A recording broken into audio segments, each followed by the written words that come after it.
That was short and sweet. Well, welcome everybody. Very, very happy to have you here. And as I was mentioning earlier, we're gonna give it a few minutes for people to pile in here. But I haven't had any sleep. I'm not firing on all cylinders right now. Literally been up all night trying to get fine tune my slides, and everything's not as I wanted it. But we're just gonna wing it. We're gonna be fine.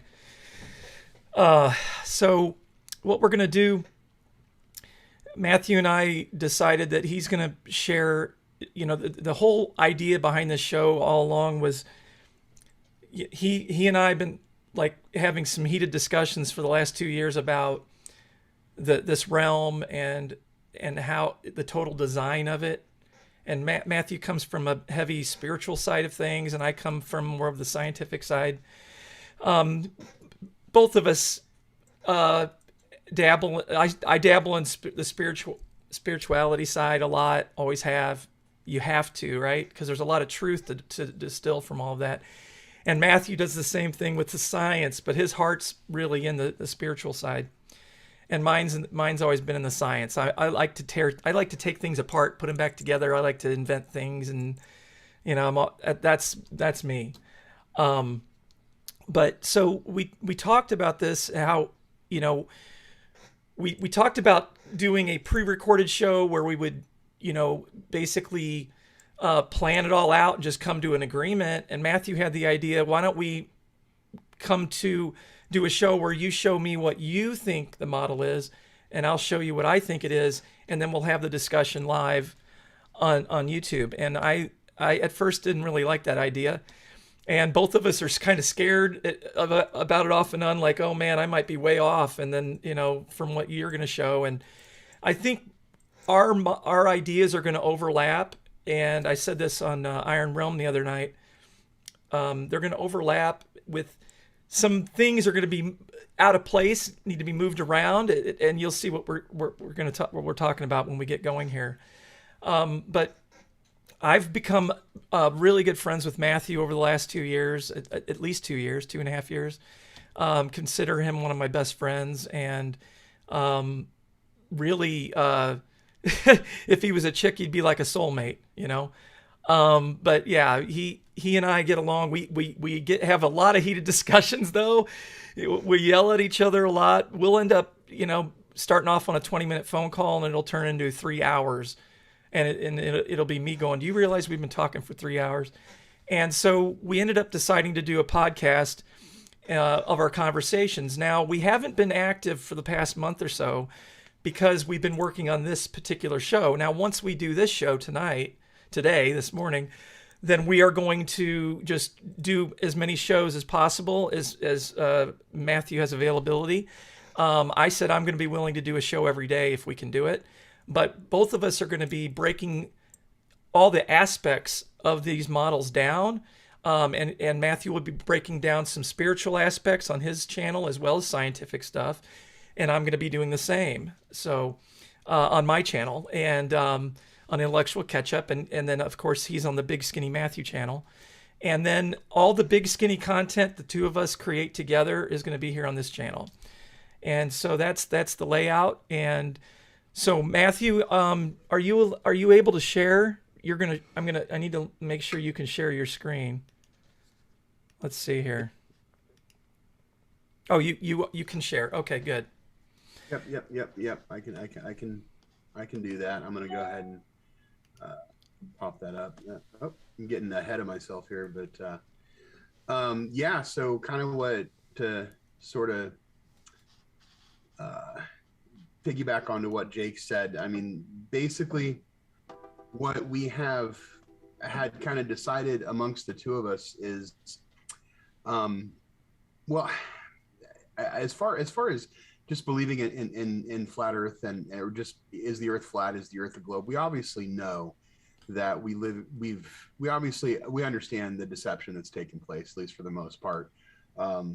And just coming from a spirit and a mindset of consistently wanting to learn, wanting to get closer, wanting to grow, wanting to ascend in knowledge and get better. And And and we can't do that. We can do that individually, but we really when we do it corporately, I think it's much better, and we can really work to help create the world that we want to have. And so I think that this is extremely important for all of us to share ideas and share thoughts and sort of put them together. Um, what I've done and I've been working on is basically just a lot of esoteric study on the realm, and then a little bit of basic science, of it as well. Just kind of, I mean, nothing complicated. It's just basic stuff that what I think I found is that it's a lot more obvious, and um, it's a lot more obvious than we realize. And at the end of the show, I think we're going to kind of verbally and visually sort of explain the realm that we live in. But to start off by saying this is, I completely understand why I believe, and after working on this and putting this together, why I believe, and a lot of us believe, that the Earth is observably flat, and I do think that that's correct. But I think that I think it's partially correct. I think that there's more to it that is just as important as the shape of the terra firma, that we live on. And I think that understanding it, or just like trying to understand it, just trying to understand it, is very key. And you realize how important those things are. I think once you start to try to understand it, and I think probably everybody that's listening has probably had that realization, that when everyone asks you, well, why would they deceive you? Why would they lie to you? Well, it's because they control you by putting your mind in a box. They control you by, and then they get it, they get you all confused when you're in school and you're a little kid, and they flip everything around on you, and tell you everything is like backwards, and 25 degrees off, and 10 degrees off, and 5 degrees off of where it is. And then all they need to do to get your attention is just tell you a little bit more of the truth, and just align you a little bit more to it. And then you feel like you've like won a victory, or you feel like you've learned something. And I was listening to the Melodome this morning, and they were talking about the disinformation police, that are going to be coming after us, right? And they're nicknaming it the Ministry of Truth, from 1984. And I'm a firm. Now, this is going to be contrary, but please, if I have a contrary opinion, it doesn't mean that I don't have value in your opinion. So if I have a contrary opinion of somebody else, please don't beat me up for it. You can talk to me about it, tell me you think I'm wrong all day long, and I might be wrong. And if you make more sense than I do to myself, I'll probably listen to you. But I don't think that those things are going to be permanent. I think that they're nebulous. I think that for the reset that's happening, that we're going through, they're setting something up to fall, so we feel like we've won a victory. And that's the only reason, that's the only way they're going to get us to accept it and comply and go into it, is because we're going to feel like we've won. So, I think that, as long as this stuff has been planned, when I look at it, I look at the book 1984, and you see those things happening around you now, and you see all of us Gen Xers, up to like, well, all of us that are aware of the book, going, well, this is the stuff that's actually happening. I can't believe this stuff is actually happening. And we know it's wrong. And they taught us it was wrong. They told us to stay away from it and to resist this stuff. And they're absolutely right. They're absolutely right. There's a false dichotomy that's played out all the time, to where one side is right and one side is wrong. And that's used in different ways. And so ultimately, we'll think that we've won when we've lost. And I know that sounds maybe demoralizing, but the only way, in my opinion and my belief, to actually combat and come back and push back in a healthy manner against what's, is to ascend above it spiritually. And so that brings me to my question is, where's information stored? Is it stored in a place in our brains, in our memories? Or is it possible that information is actually just stored in the ether in the light, and your neural pathways in your brain are just ways to connect to that energy? That's what I think the truth is. But with that, our entanglement in the world around us is such that we can only perceive certain things. But those things that we can perceive, I think, are deeper than we give ourselves credit for. And so I'm going to go ahead and start. And this is kind of what I would call sort of the spiritual view of our realm. And the photo that we're looking at, just to kind of give some explanation, God said, "Let there be light." And light, in my opinion, is consciousness. And then God took that and separated day from night, light from dark. And I'm using the yin yang just as kind of a representation of that. It doesn't mean that, you know, anything other, to me, is just a representation of it. And there's a few other elements in this first image that I put together that we're going to get into. But I love this dog cam video where it just shows the horizon. And I had somebody on TikTok comment on a TikTok that I had posted, and they said, "The horizon destroys your flat earth religion." I just said, what? The horizon is flat. I don't understand. I don't understand, but I don't understand what they were thinking, but they're thinking something. Now, the basis of it, this is something that I like to, I refer to as science of the living, or as science of the dead. And I think that, you know, what academia has done to us is it's taken the life out of the earth around us, and it's taken the life out of science, and it's completely sort of just twisted it around, and it causes us to view the world as dead instead of alive. And so the only accepted way we have of gathering information about our physical world is through our 5 lower sensory perceptions. Now, I do, however, believe that all of us possess a higher perception, still usable, though I think it might once have been stronger than it is now. But I think we can still access and use it. And we're never going to truly know or define our world until we have sort of a mass scale vibrational shift, and we return that lost element to the equation. It seems that we've taken all spirituality out of the scientific equation, and in doing so, we've created a system based on viewing the world as dead, when I think we should intrinsically know the world is not a static environment.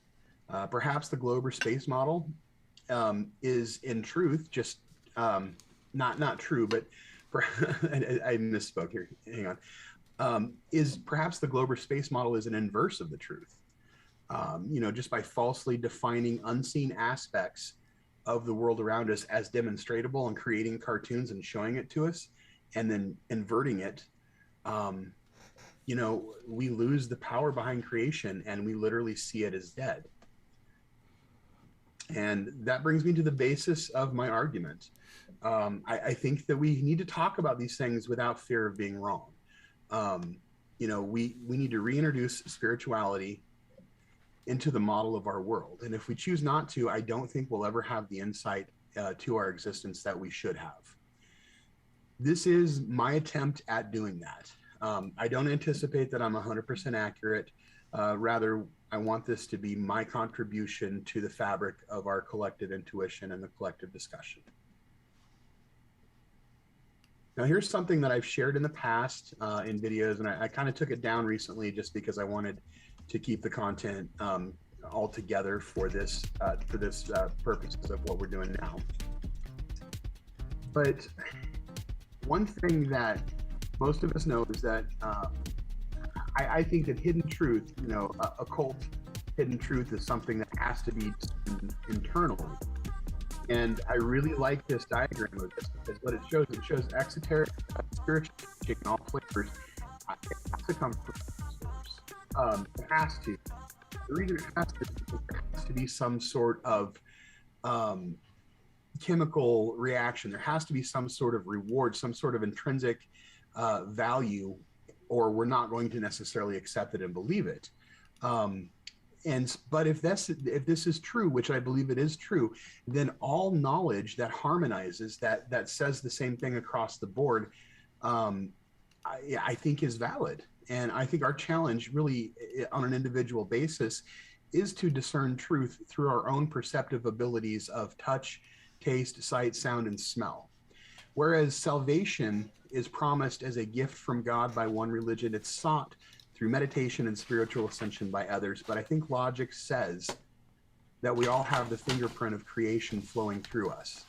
The light from let there be light in the Bible, and all creation around us testifies to that nonstop. And why I like this diagram, because it shows kind of the outer edges is a little bit darker, and it shows how all of these different religious thought traditions really come from the same spot. And then you see the esoteric right in the middle, and then you see truth in the very, very center, and it flows out into everything. And there are those that know this truth, and that's what we're trying to find.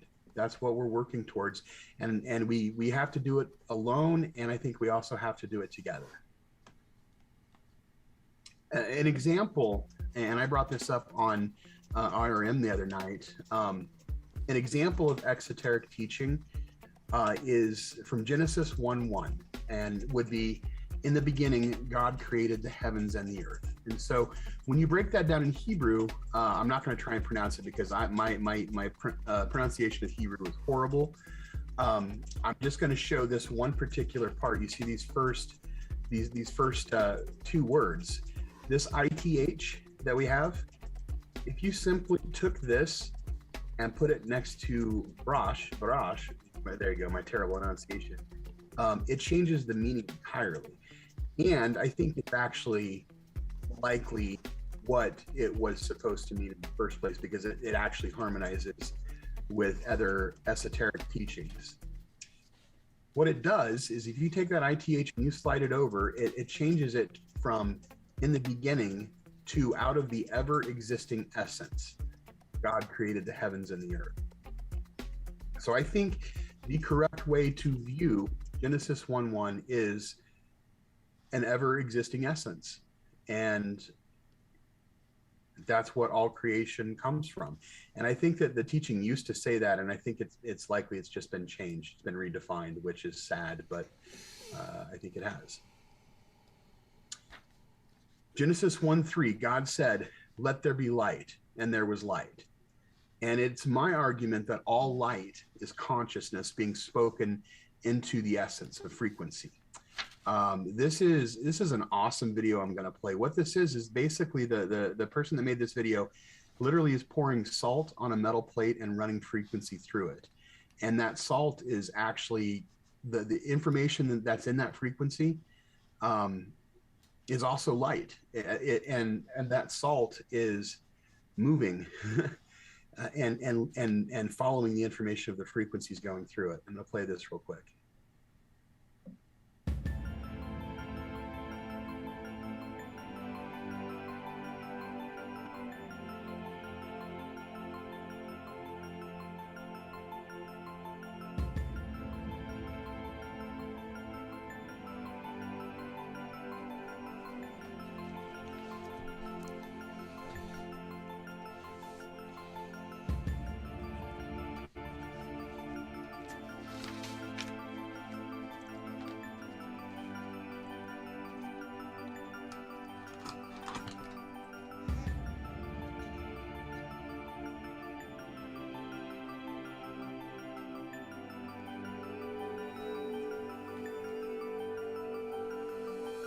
Right.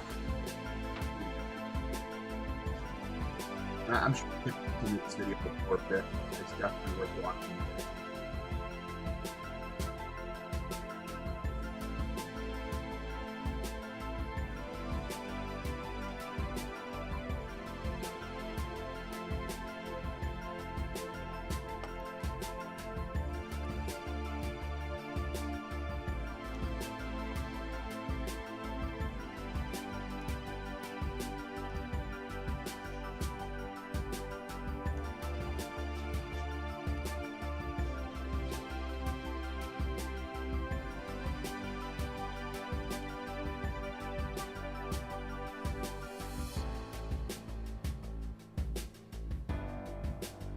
Pay attention to the shapes come up again.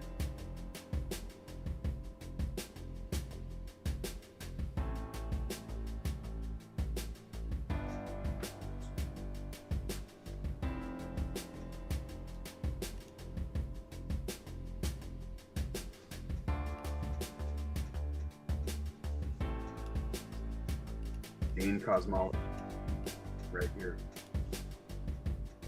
right in the center, taking shape as the gene cosmological model.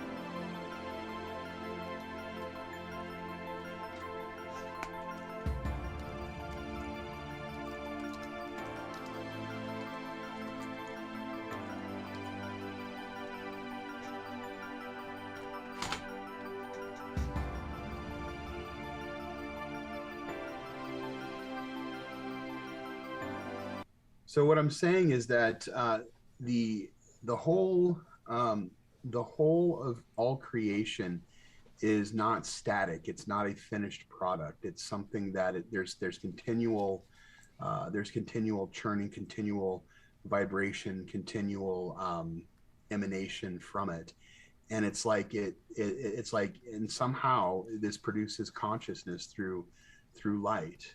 Um, I'm gonna go through this really kind of quickly and just kind of give a basis of this. This is called Carillion photography, and essentially what this is doing is it's a technique that is running some discernible mild electrical charge through animate and inanimate objects, and it shows the electric potential that it has. And in this particular one, I mean, it's pretty amazing to look at some of the photographs of food and inanimate objects and things like that. And people might have heard about this, but essentially, it's going to go really quick. This video, there's a lot of information in it, so we don't necessarily have to grab all of it to move forward. Just know that the emanation of our aura is something that can be recorded scientifically. It's real, and it's just information.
So this particular image that I stopped on,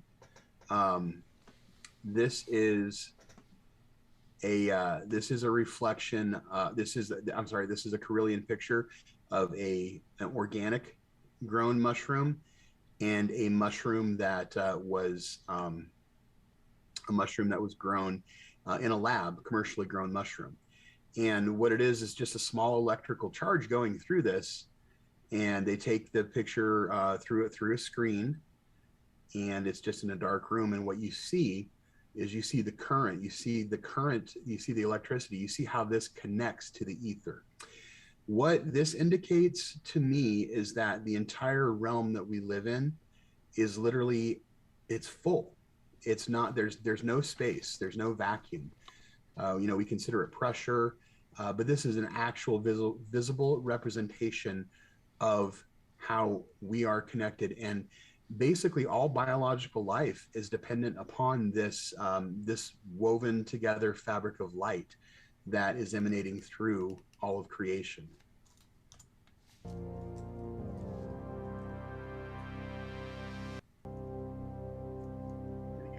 A couple pictures of leaves. If you're stuff too, they have pictures of leaves, pictures of limbs. If you're missing a limb, they can actually take a picture of the missing part of your limb. Will show up electronically, indicating that light is actually just carrying information that your body is responding to. And, your body responds to it, in my opinion, through two elements, but through two main ones. It's going to be water and salt. Matthew, when your videos playing music, you break up pretty bad. It's kind of hard to hear you when you're music. Is that better? Yeah. There we go. There you go. And there's like the emanation from plants. And so what I was saying is, there are two elements that when you take a picture, let me restart it here. With some of these photographs, they were taking pictures of limbs that are that have been cut off. If you've had an amputated arm, and the electricity actually shows where the arm should be. It's a phantom limb.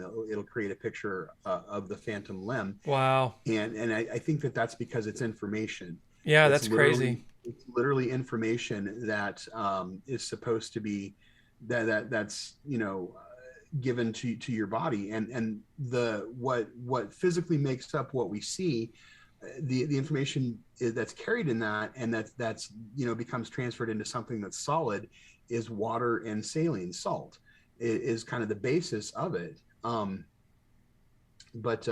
no, it's pretty fantastic. And so if anybody, Kirlian, Kirlian, Kirlian Photography, I would highly recommend anybody that's interested in learning more about that, just take a look at it.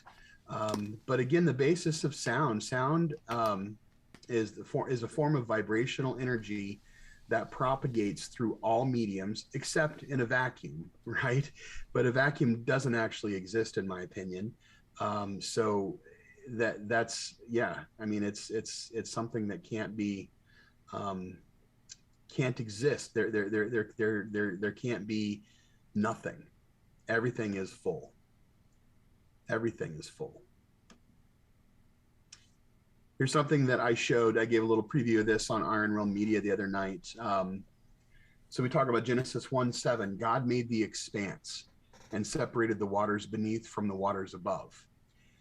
The Hebrew for expanse is rakia, which is the noun, sort of a noun for roka, R-O-K, roka. What it is the result. It's the result that you get from pounding out a piece of copper or a piece of metal, like into a bowl or a sheet, and moving it out. What I'm going to suggest is that the firmament or the expanse, it depends on which translation of the Bible that you're looking at, is not necessarily like a static glass dome. That there sort of is a line of demarcation where there's a drastic change, and I think you can witness that just by looking at the waters in the ocean, where you get to the top of the water, and then all of a sudden you're out of the water. You think you're out of the water, but you're really not, because the water exists above that too, just in a little bit of a different form. But the realm and the firmament, or what we would consider the firmament that's separating the waters, is a continual vibration of light and sound. And this video, I think, shows exactly how that can happen. And so essentially all this is this person took a speaker and ran a hose through it, and they're just taking different frequencies and vibrating and causing the water to move with those frequencies. It's pretty amazing.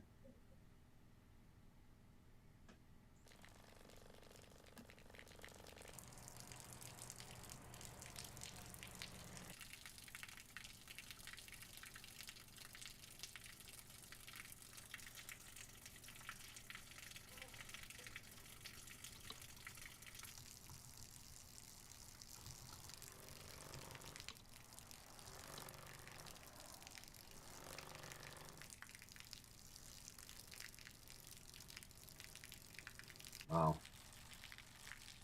Yeah, it's crazy. It's just different frequencies causing that to happen.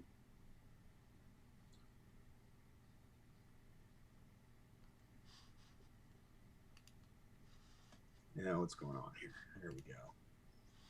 So I'm going to show you something here. This is called sonoluminescence. So did you know that sound creates light underwater? Here's a video of it from UCLA. This is a bubble that's being created by an acoustic sound wave that's pushed into water. And in the center of that, there's light. And we perceive that. We perceive that light. That's what we see. And I don't think that there's any reason to believe that this happens underwater, and that what we see when we look at the dome, the celestial dome above us, that's any different. I don't think there's any reason to believe it's different. In fact, I think it's the same. I think it's absolutely the same. Hebrews 11:3 says, through faith, we understand that the worlds were framed by the word of God, so that things which are seen were not made of things which do appear. Faith is not blind, in my opinion. It is your internal gut instinct. Faith tells us that which is not seen. I believe the way that faith is defined by modern religion is a lie. Faith, the definition of faith by modern religion is basically, has to do with your belief in the dogma. And that's just, to me, that's not accurate. It's your faith is the understanding that we all have of the elements that make up the world that we see. And the reason that we have an awareness of them is because we're also made up of the same. It's your internal, intrinsic connection to and knowledge of realm and creation. And I think that in a perfect world, we could corporately use it as usable, definable, and perceivable sensory perception.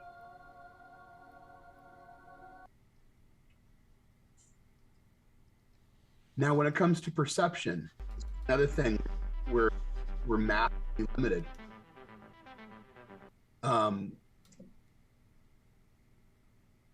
We only see a small fraction of what's around us. When we looked at the sonoluminescent bubble in the water, what we saw a little bit of light, but we didn't see everything that's happening inside of it. You don't see where that sonic bubble is coming from.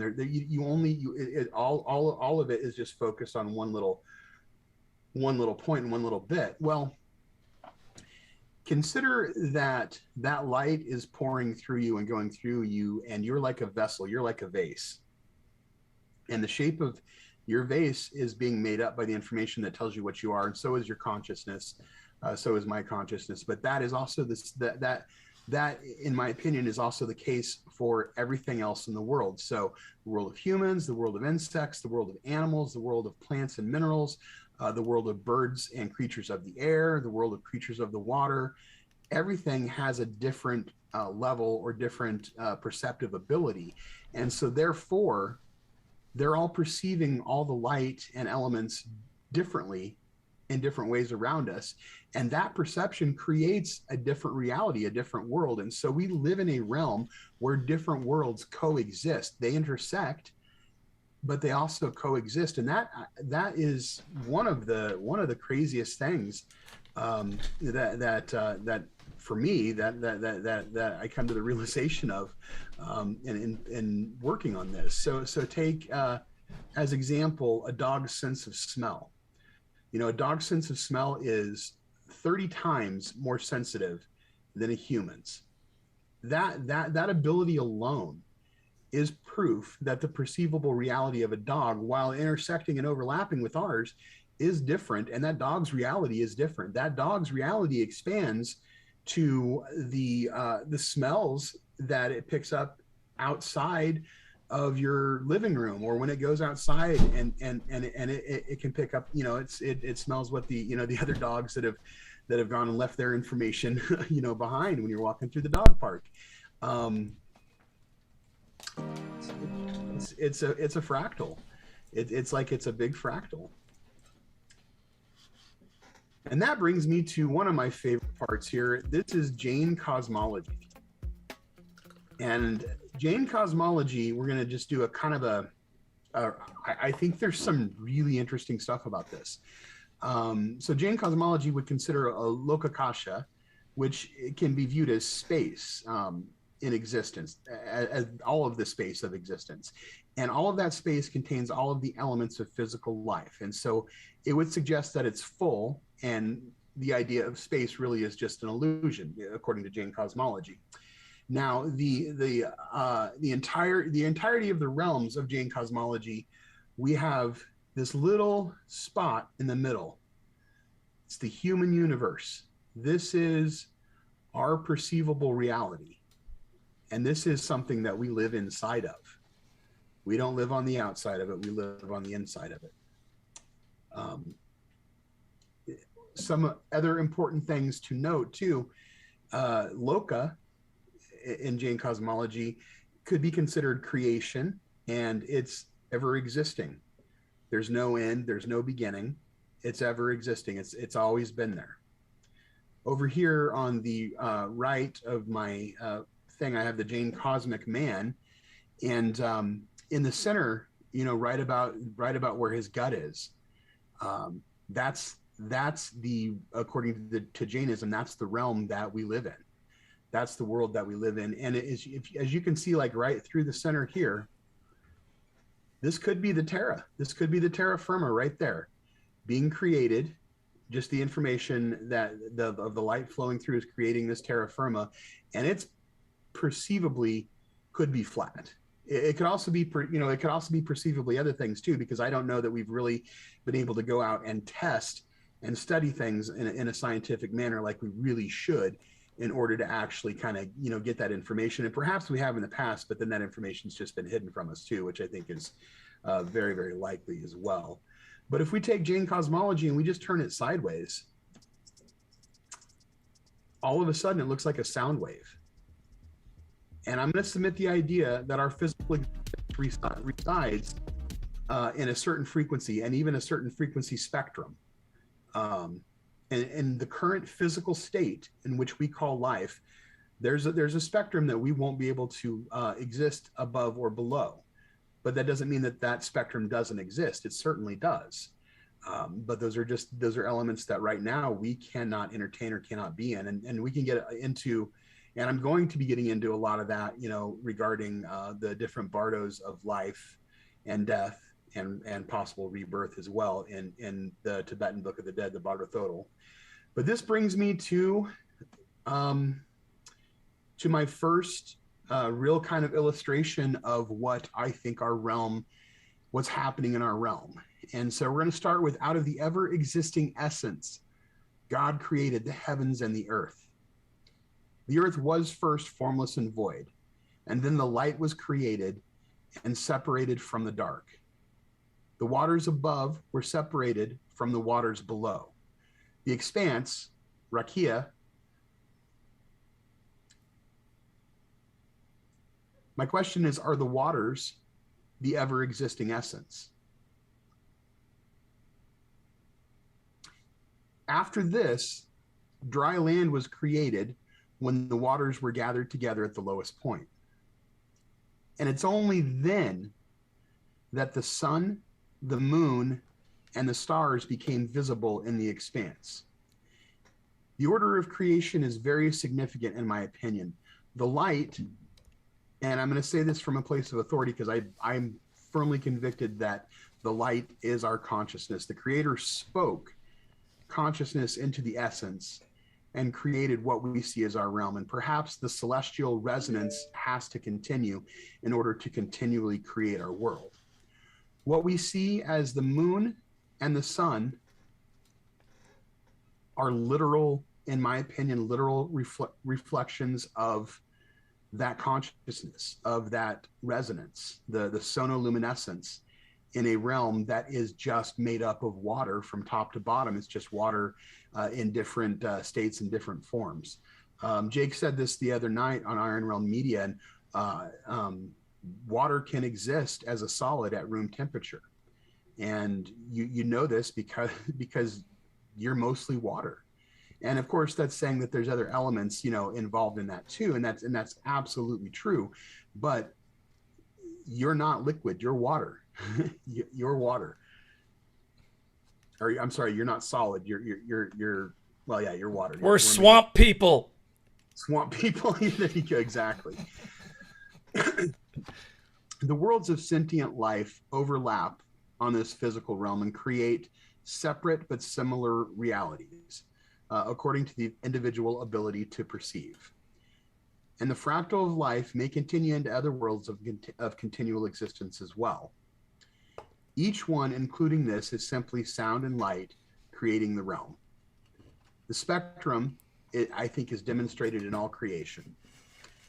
I believe that we are sentient beings made up of the elements inside the intention of another sentient being who is referred to by many names and titles.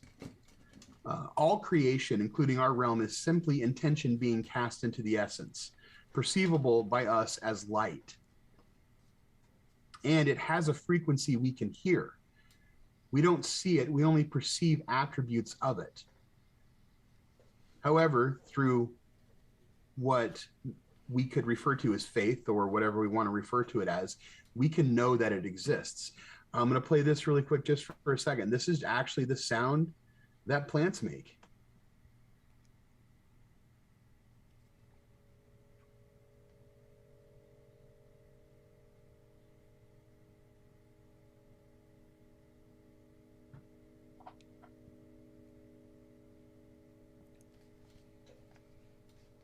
Turn that up a little bit.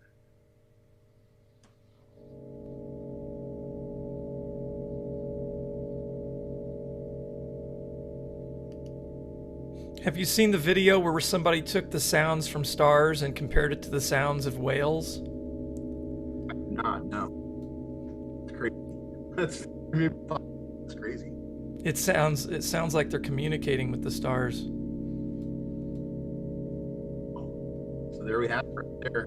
Sound that plants make. How insane is that?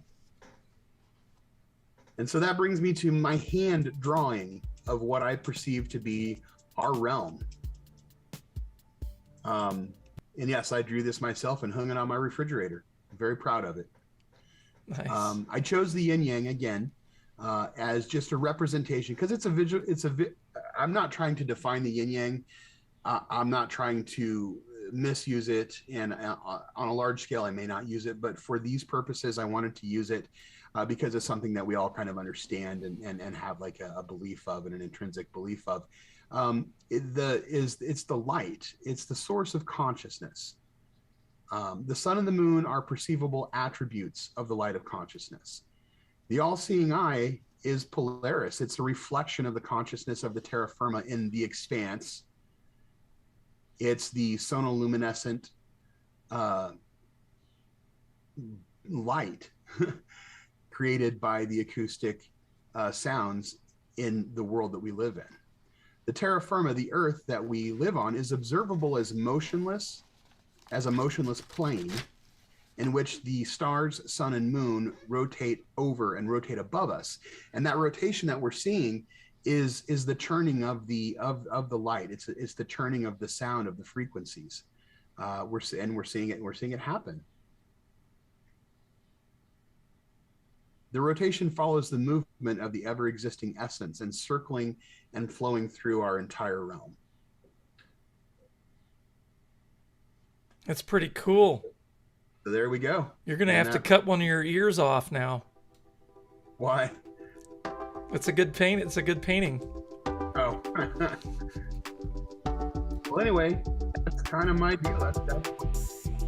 That's my spiritual realm, and I'm excited to see what Jake has, because I'm sure it's going to probably time. You're breaking up on my end. I don't know.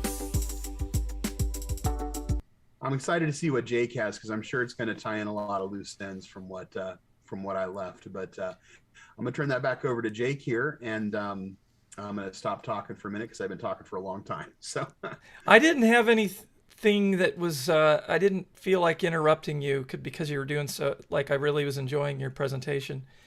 If you guys could tell us in the chats if when he plays his music, if it's choppy on your end, because on my end he was choppy.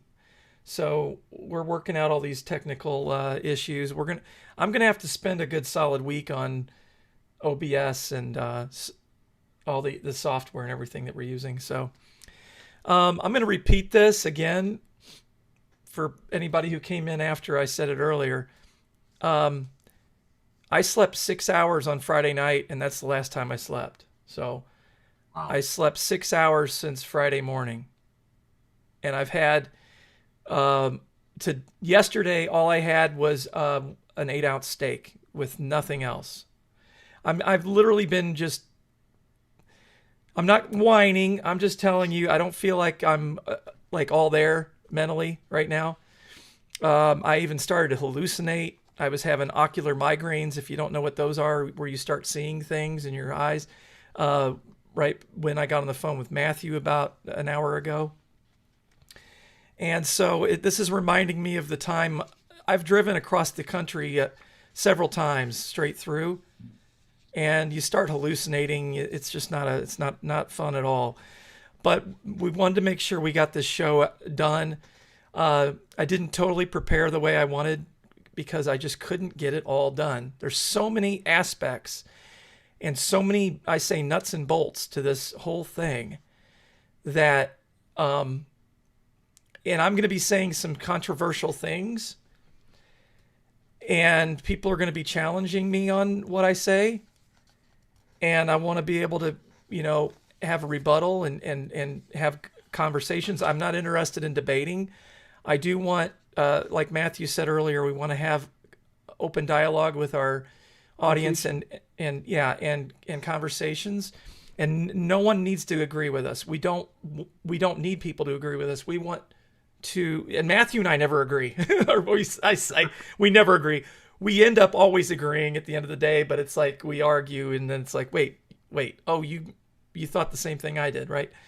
We tend to say the same thing different ways a lot. Differently, very differently. Like yeah. To echo what you said about not being able to finish it and get it all in, I'm the same way. This is like, I thought it was going to be like cool. I got this done, and now we've got something to work with. And what I realize now is I basically have just laid out a basis of it.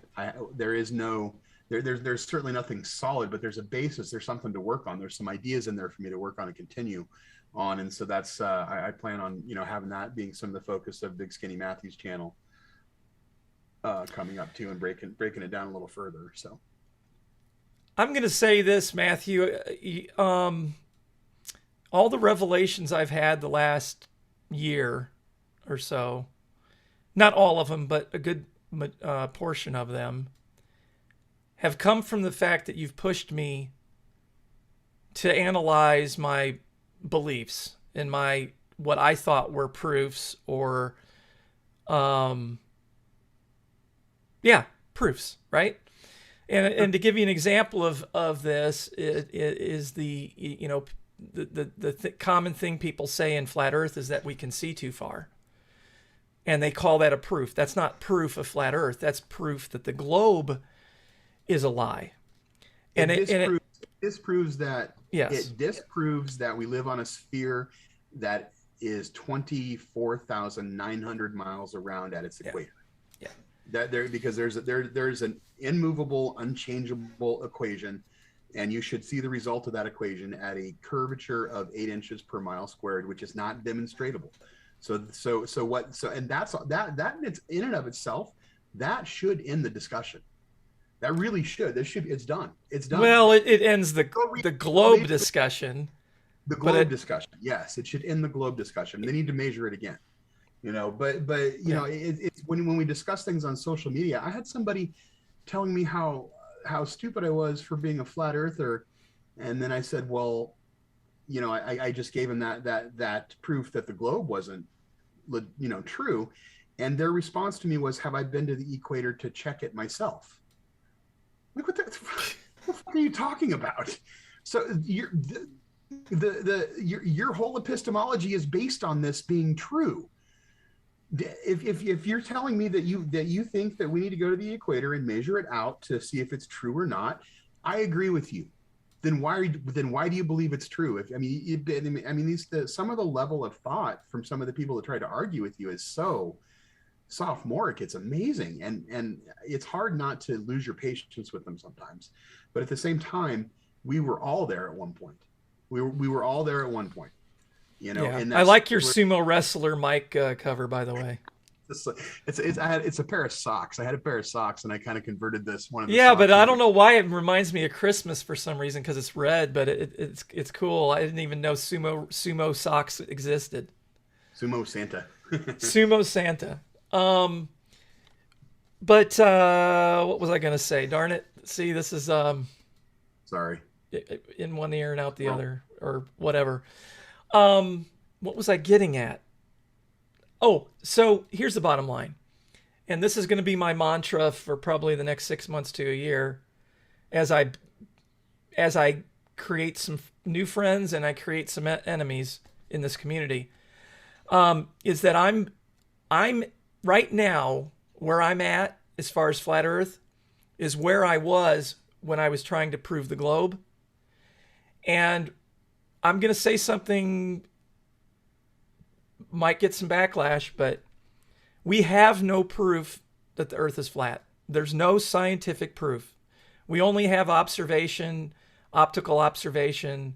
There's every proof, and I can go, and I'm going to cover some of the really big instrumental ones. They don't prove the earth is flat. And I'm going to cover those here right now, tonight. And I know that sounds outlandish, but it's the truth. But we know the globe is a lie. We've proven the globe a lie. And now where I'm at is where I was with the globe. Now I'm trying to prove flat earth. And I'm also going to give some suggestions tonight on how we can prove the flat earth. The Kafka mind trap. Yeah. It's the Kafka mind trap that we get caught in. It means if this, then that. So if the earth isn't a globe, then it must be flat. Yeah, and that's what I got in. I was like that for over 15 years. Since 2005, I would say probably 16 years, easily, running around going, it's flat because I can see too far. Just like it's a moronic statement. I'm sorry.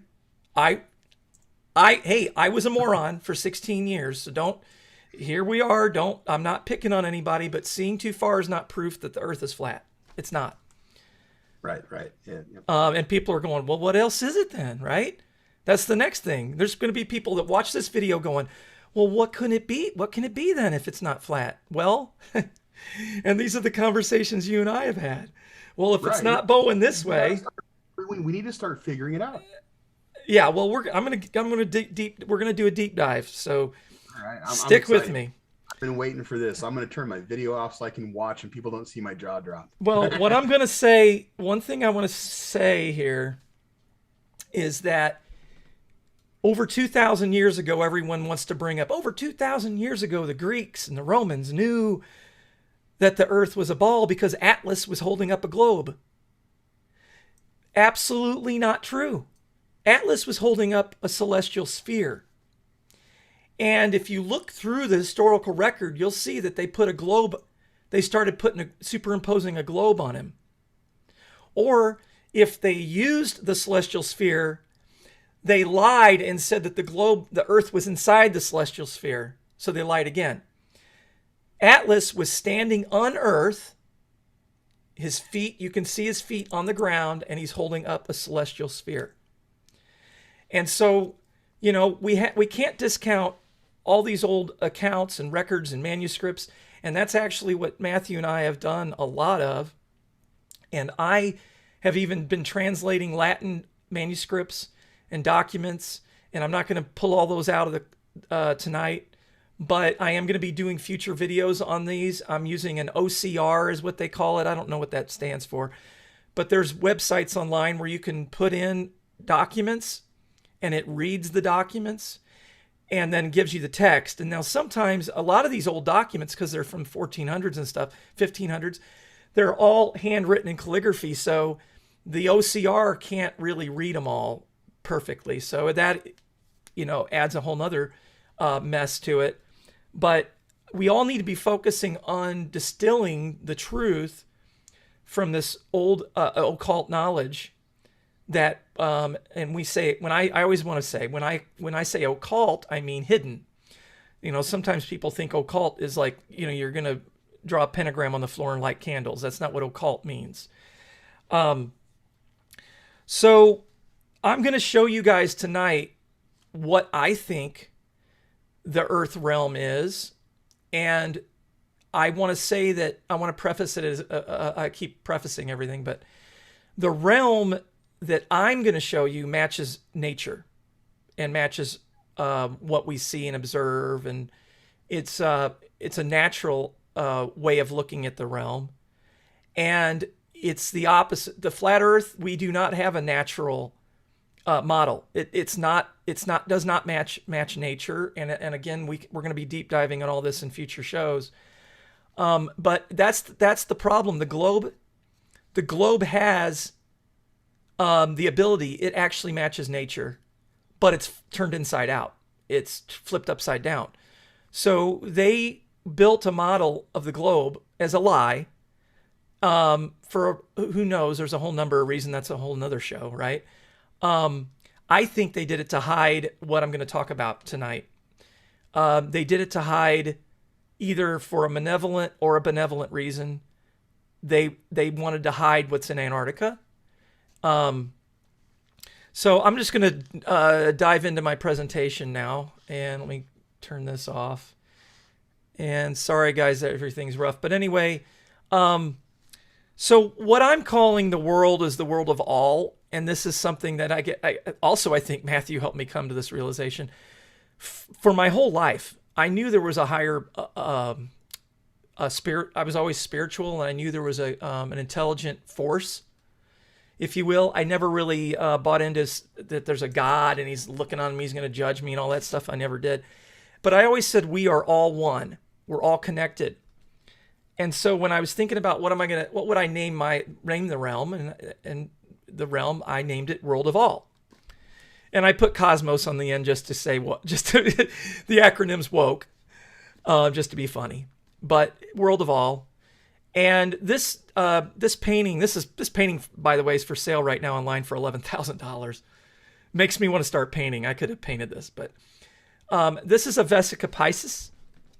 And if you don't know what Vesica Piscis is, I'm going to share a video real quick. I'm going to share part of a video that'll start off. Let's see here. I remember I was quite astonished by the information I found about the Vesica Piscis throughout my research many years ago, and I would love to share that with you. So stay tuned and follow me. So what is the Vesica Piscis? The Vesica Piscis is simply two circles of the same diameter overlapped, creating a form in the middle, a geometric form that is called the Vesica Piscis. But I'm going to explain to you why this form is so important and how it came to creation. So we're going to start with a circle, just a plain circle, a two-dimensional circle. Well, as you can imagine, this two-dimensional circle would be a sphere in 3 dimensions, but we're gonna keep it 2D now so we don't get things too complicated. This circle, you can call it either source, God, Om, the One, whatever you want to call it, but I prefer to call it source. Now, Me too. this circle, source, let's imagine it's by itself. It gets bored and it decides to create something to interact with. It decides to move to the boundary of itself and duplicates itself. Boom, let there be light. The Big Bang starts. Now we start to dive into the world of polarity. Because we have two circles, and not one anymore. One being male and the other female create an offspring in the middle, which we call the Vesica Piscis. So yes, the Vesica Piscis is the womb of the universe. That's where all creation happens. The Vesica Piscis means bladder of the fish in Latin. In ancient times, the Vesica Piscis was used to represent the goddess Venus, as well as the female genitalia. In Christianity, it was associated with the coming of Jesus. It also represented a doorway or portal that intersects the realm of the divine and the material gateway. world. Now look at these Christian paintings. They clearly portray Jesus in the middle of the Vesica Piscis. I mean, it could have been a square, it could have been a circle, but no, it's exactly the form of the Vesica Piscis. That just shows us that people knew how sacred this shape was, and they knew the meaning of it. It is also very similar to the first stages of the mitosis. As you can see, during mitosis, one cell divides once to form two identical cells. And look at that form. Isn't that very familiar? Yes, it is the Vesica Piscis again. And not only that, the Vesica Piscis represents several shapes that we can find throughout our bodies. And the most common one is, of course, the eye, right? But you can also find the same form in other parts of our bodies. All right, guys. So, Matthew, I would like you to chime in on the Christianity aspect to that. It's here in a little bit. I'm going to go over it again, but I think you might have something to say to that, to lend to that conversation on that. But so my next slide is two bubbles, perfectly captured, connected together, and this is what I think where we live. We live in one of the bubbles, and there's many more bubbles. But the top bubble in this picture, for example, would be the vault of heaven and the upper realm, and that is beyond Antarctica. This is a dipole electromagnetic dipole, and this again is representative of the energy fields that are flowing through the earth, coming up from underneath the earth, out and up to the moon, and I'll get into that as well. It goes, the energy field goes to the moon, and then cycles back from the sun and back down again. And I'm going to explain that. But this is a couple. This is a couple pretty famous monuments, the Washington Monument and the Vatican. And these monoliths are pointing up at the Vesica Piscis, at the point of the energy or the source, where the light, as Matthew calls it, comes from. This is the pyramidion, which this is the Washington Monument, and this is the pattern that it displays on the ground. And that's crazy. I've never seen anything. I've never seen that before. That's, to me, all the shapes. Wow. Well, all of this sacred geometry ties together, and if you guys have seen my backdrop, this is a video. I'm going to put the lady's channel in the show notes or description. I think she's Jewish. I don't know for sure, but she is just pouring on the heavy gravy on her channel. I took about 12 of her videos about all the sacred geometry, and I just chopped all of my favorite parts out and scrunched them together and sped them up and threw them on the backdrop. And this all comes back to what I was saying about our realm should match nature and the geometry. And this, for instance, shoot. Let me interject really quick. Yeah. Would that not kind of harmonize with the concept of fractal realm? Well, yeah, for sure. And so this is something I giggled when I saw this. MasterCard, right? MasterCard, and if you're in a Spanish country, it's Maestro card, and they've got a different color. But yeah, they know. And a lot of companies are using the Vesica Piscis in their logos. And I mean, once you go down the rabbit hole of Vesica Piscis, sacred geometry, you will literally, I mean, you can spend days and days. I've got thousands and thousands of documents, pictures, ancient manuscripts, all tying back. And, well, this is what I wanted to ask you about, Mathew. The Jesus fish is the center of the Vesica Piscis. How did that happen? Do you have any answer for it? Well, how did that come? Well, so that's a really big question. I know. I'm going to give you my knowledge of it's called the ictus in Christianity. And how do you spell that? What ictus, I think it's ICKTHUS or TUS. I can't. It's been years since I've looked at the words. But what I was taught that it was is that it was a symbol that was it was sort of like silent secret communication, so Christians could identify other Christians. Where one of them they would come up and they would make half of the symbol in the dirt with their foot, and then somebody else would finish the symbol in the dirt with their foot. If this is true, and what you're saying is true, it actually makes sense to me, to the fact that I do believe that during the Council of Nicaea, Christianity, see, my thought and belief about the event on Golgotha and what we call the crucifixion and resurrection of Christ, there's some truth to that, but I think the personification of it is partially where some of the deception lies, because I think it's more of a consciousness than it was more of a conscious stream that was spread out to man than it was an actual event of somebody that lived 33 years and preached not to have extramarital sex. And do you know what I'm saying? And so that makes sense. It harmonizes with the fact that it is basically people that now all of a sudden have knowledge that they're not supposed to have, and the keepers of that knowledge are trying to clean that up and trying to kill them and say, no, we're going after you people and keeping you from having this knowledge, having this understanding, because like you said, it could be for a malevolent or a benevolent reason. We don't know. But well, I'm going to share a benevolent idea that I have. They sure as hell fed them to lions here.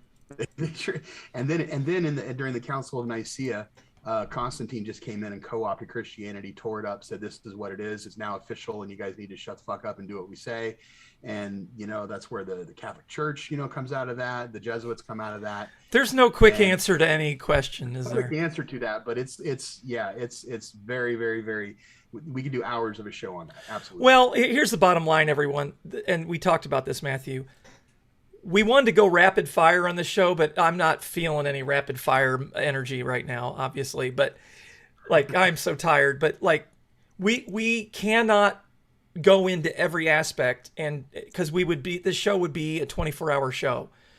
So we're going to say some things that are going to make you go, why does Jake think that? He's got to be crazy, or Mathew think that. And all I can say is tune back in, turn the bell on, and watch. I'm going to have a show based on every aspect, and I'm going to be pumping videos out every day, multiple videos a day.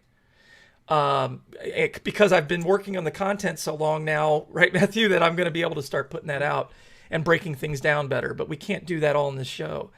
But the symbology of the Vesica Piscis is in so many logos. I can't even touch on them all. And this is another example of it. You've got the heavens above, the vault of heaven, and then I should have put a little censored thing on the guy on the left there. But this you'll see what I mean here. But basically, I don't want to say I had a vision, but I had multiple lucid dreams in a meditative state over the course of at least 6 months, where I was telling Mathew about what I experienced every morning, every afternoon. I'd be like, Mathew, I saw this or I saw that. And Matthew's like, you know what this is? That's spiritual science, is what he kept saying to me. It's spiritual science, Jake. And when I would lay down every night, I would have a productive, it wouldn't be a wasteful sleep, like I was just in La La Land, I would literally go to work. I would say, well, I want to learn about this, or I want to focus on this aspect. And I would wake up and have it figured out, or be closer to figuring it out, because I was able to, in my dream state, I was able to do way more than I can in my meat suit. I know that sounds weird, but in my meat suit, I'm limited. I have distractions. I have the cat and the dog and the kids and everything. But when I'm in my dream state, I was able to figure things out and actually test things and work things out. And this is something that I constantly saw, was the vault of heaven. And I told Mathew this, I don't remember how long ago it was, that I thought the firmament that divides the waters from the waters and all of that, and I'm not a Christian, I'm not, I've never have been, I'm non-denominational, always have been, I've always been agnostic theist. I know there's some kind of intelligent force, but I've never picked a religion, because every religion has something I didn't like about it. But I thought, if there's a firmament, it's a force field, call it whatever you want, but I think the firmament is the underside of Earth, and it goes up, all the way up, and keeps going beyond Antarctica. So the vault of heaven also is a firmament. So the second realm is the continuation of that firmament, and it's all the outside, the deep void, whatever you want to call it. There's waters outside, and we are in this realm that's surrounded by waters. And I'm going to explain why I think this here coming up in one of my next slides. I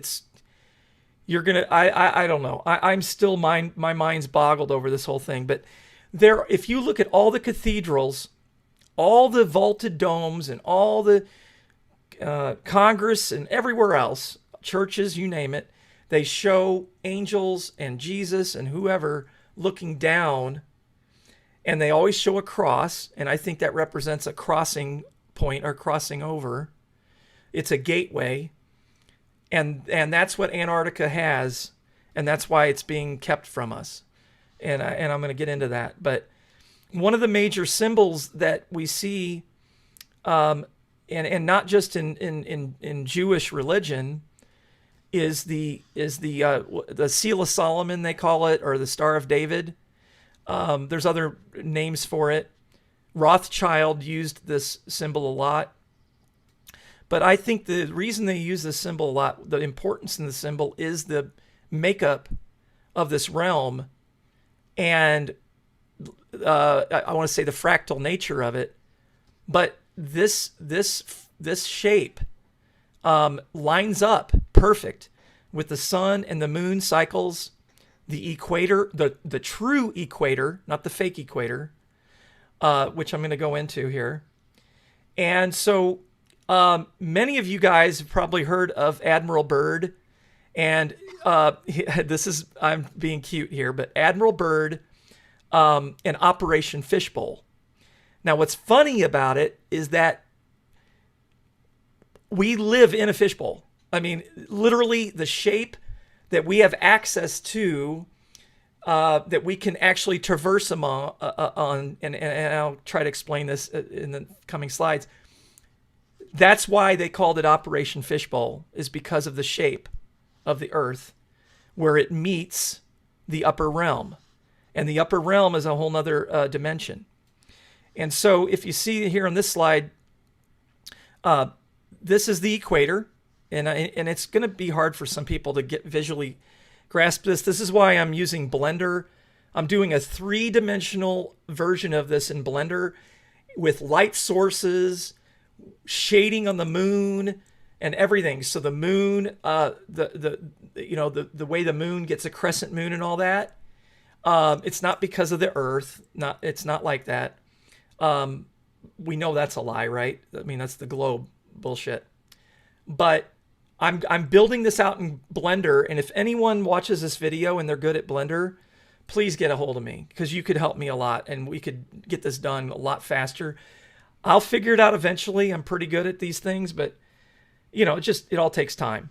But that's the equator, and the tilt of the Earth The reason there's a tilt is to hide what's in Antarctica.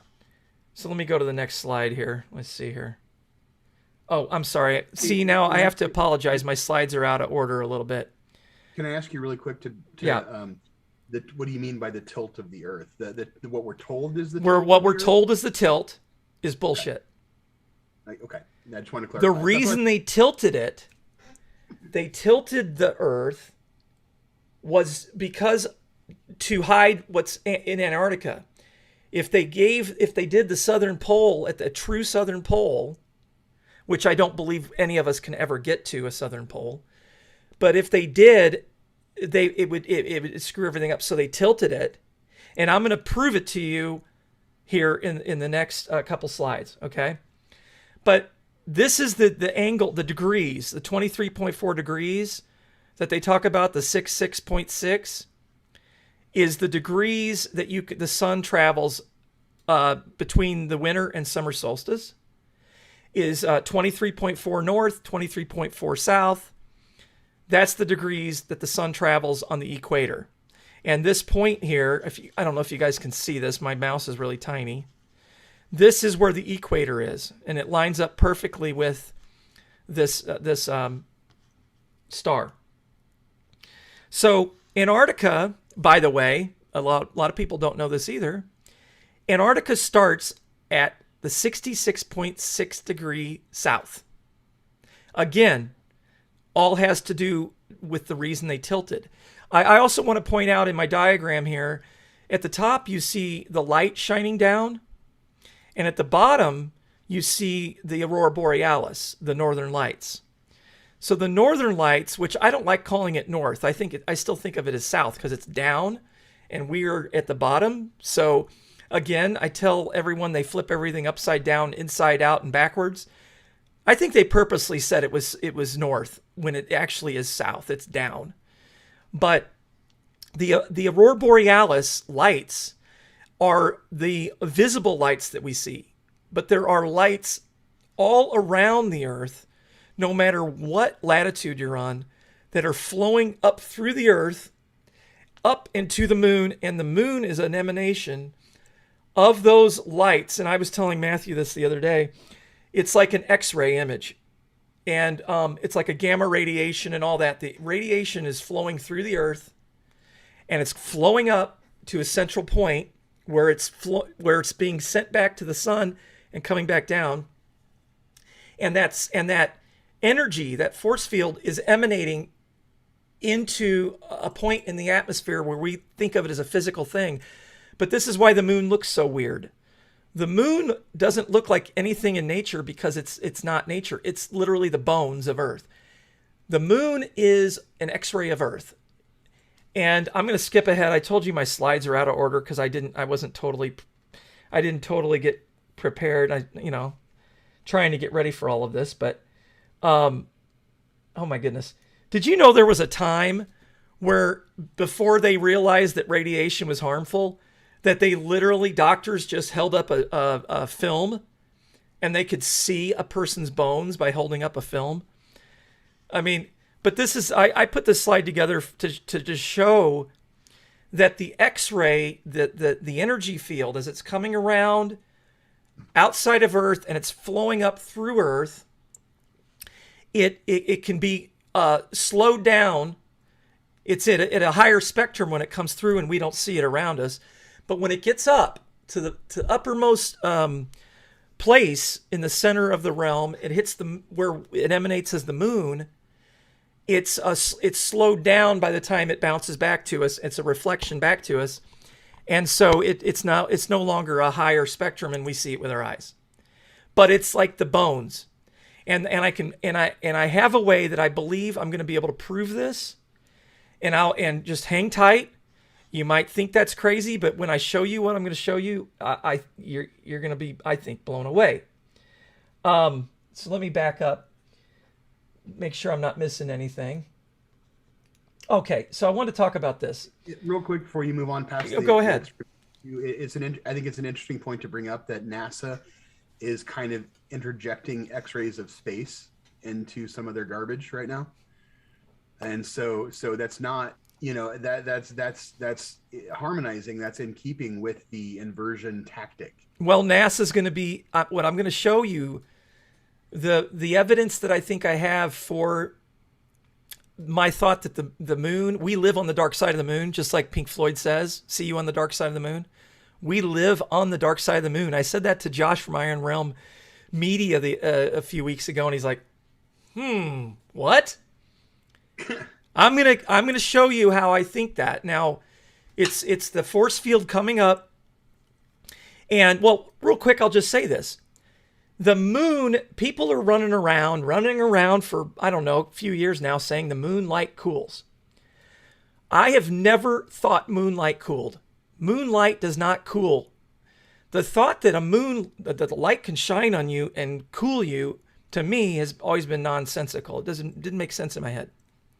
So what I always said was, the moon is absorbing energy. Yeah, there you go. There you go. Yeah, I think it's important to also say we understand why people have come to that conclusion.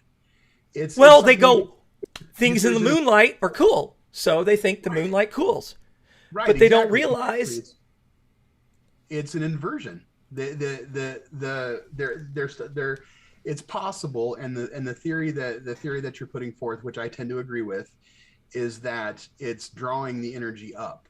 It's part of the cycle of the essence of the flow of the energy that's coming through the realm, and it's drawing it up, and that's why it seems like it cools, and it also seems like it illuminates because it's a focal point of illumination of that same light that actually came into the realm from what we think the sun is, but really is actually existing here anyway. Is that through right? You and I talked about this a few weeks ago, that when you're standing in the full moon light, you can put an umbrella over your head and you'll warm up by like 10 to 15 degrees. And if it's 60 degrees out, 10 to 15 degrees warmer makes a difference. So, and I've done this. So just shade yourself on a full moon night. And so we talked about this, the energy field, that when you see yourself glowing, you think you're glowing because the light's coming down. It's not the case. You're glowing because the energy's coming through you and out and up. Right. And this is the ether. This is what science doesn't want to admit exists. Sorry guys, I'm so tired. This slide I'm on right now. Okay, I want to circle back to this. I started to mention it. So the aurora borealis is the most focus point of the energy field, and think of this as two toroidal fields on top of one another, separate realms, separate dimensions that are connected like a bubble and overlapping each other, okay? But one is all light and the other one is light that we can't see. So if you're a being or an angel, we'll call it whatever you want, someone who's transcended up to the upper realm, which I do believe is possible, you see what you see as light could be dark to us down here. So there's always this, it's as above, so below. But I'm depicting what we would see if we walked in there. It would just be total light. The entire realm would be so light, so bright.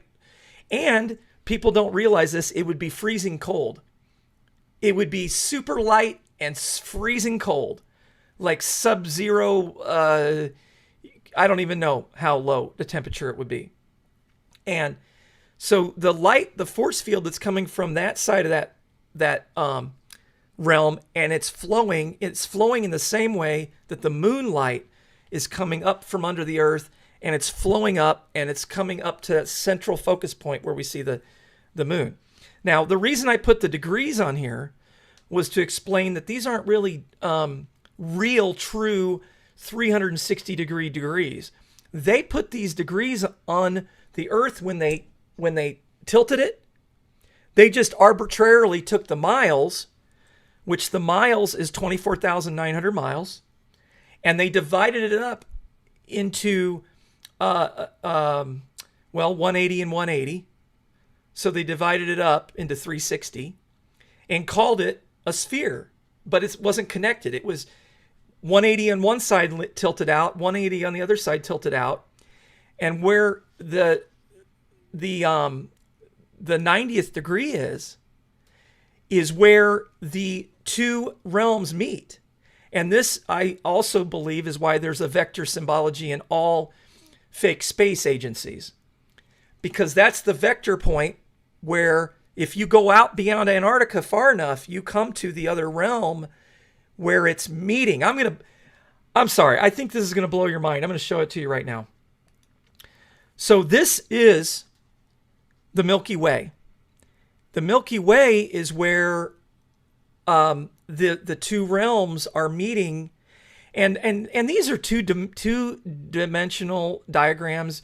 These are by no means what you like. It's very confusing because it is just a 2D diagram. In the ancient days, they would just have to draw all this out on paper and try to make it make sense, and that's why all these old drawings are so confusing, right? Because they're just drawing it out on with pen and parchment. But I'm trying to give you a visualization here. Now, this is what I think is going to blow your mind. Everyone thinks the Milky Way, the ecliptic, is at an angle from the Earth. And it's not.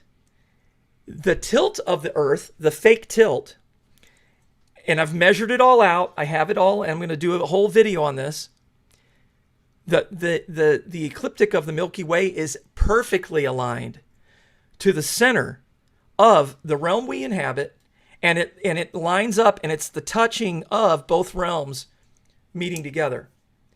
And that could even be where the light source is actually emanating from. But if you look up, if you just Google Milky Way, where do you see it directly above you? You see it 30 degrees south of the equator is where the Milky Way is directly above. And it just so happens that works out to where it's directly even in line and matches up with all of the Star of David, Seal of Solomon, whatever you want to call it. It lines up perfectly, geometrically with that. Now, I don't know where this patch came from. This is a patch that I found online, and it says a lot. So it mentions the angles, and in the eye, it's mentioning the Vesica Piscis. It's also mentioning the star, the energy coming from above, and the moon. And the moon, crescent moon, if you look at a lot of ancient drawings and everything, the moon is always at the bottom, and it's shaped like a crescent.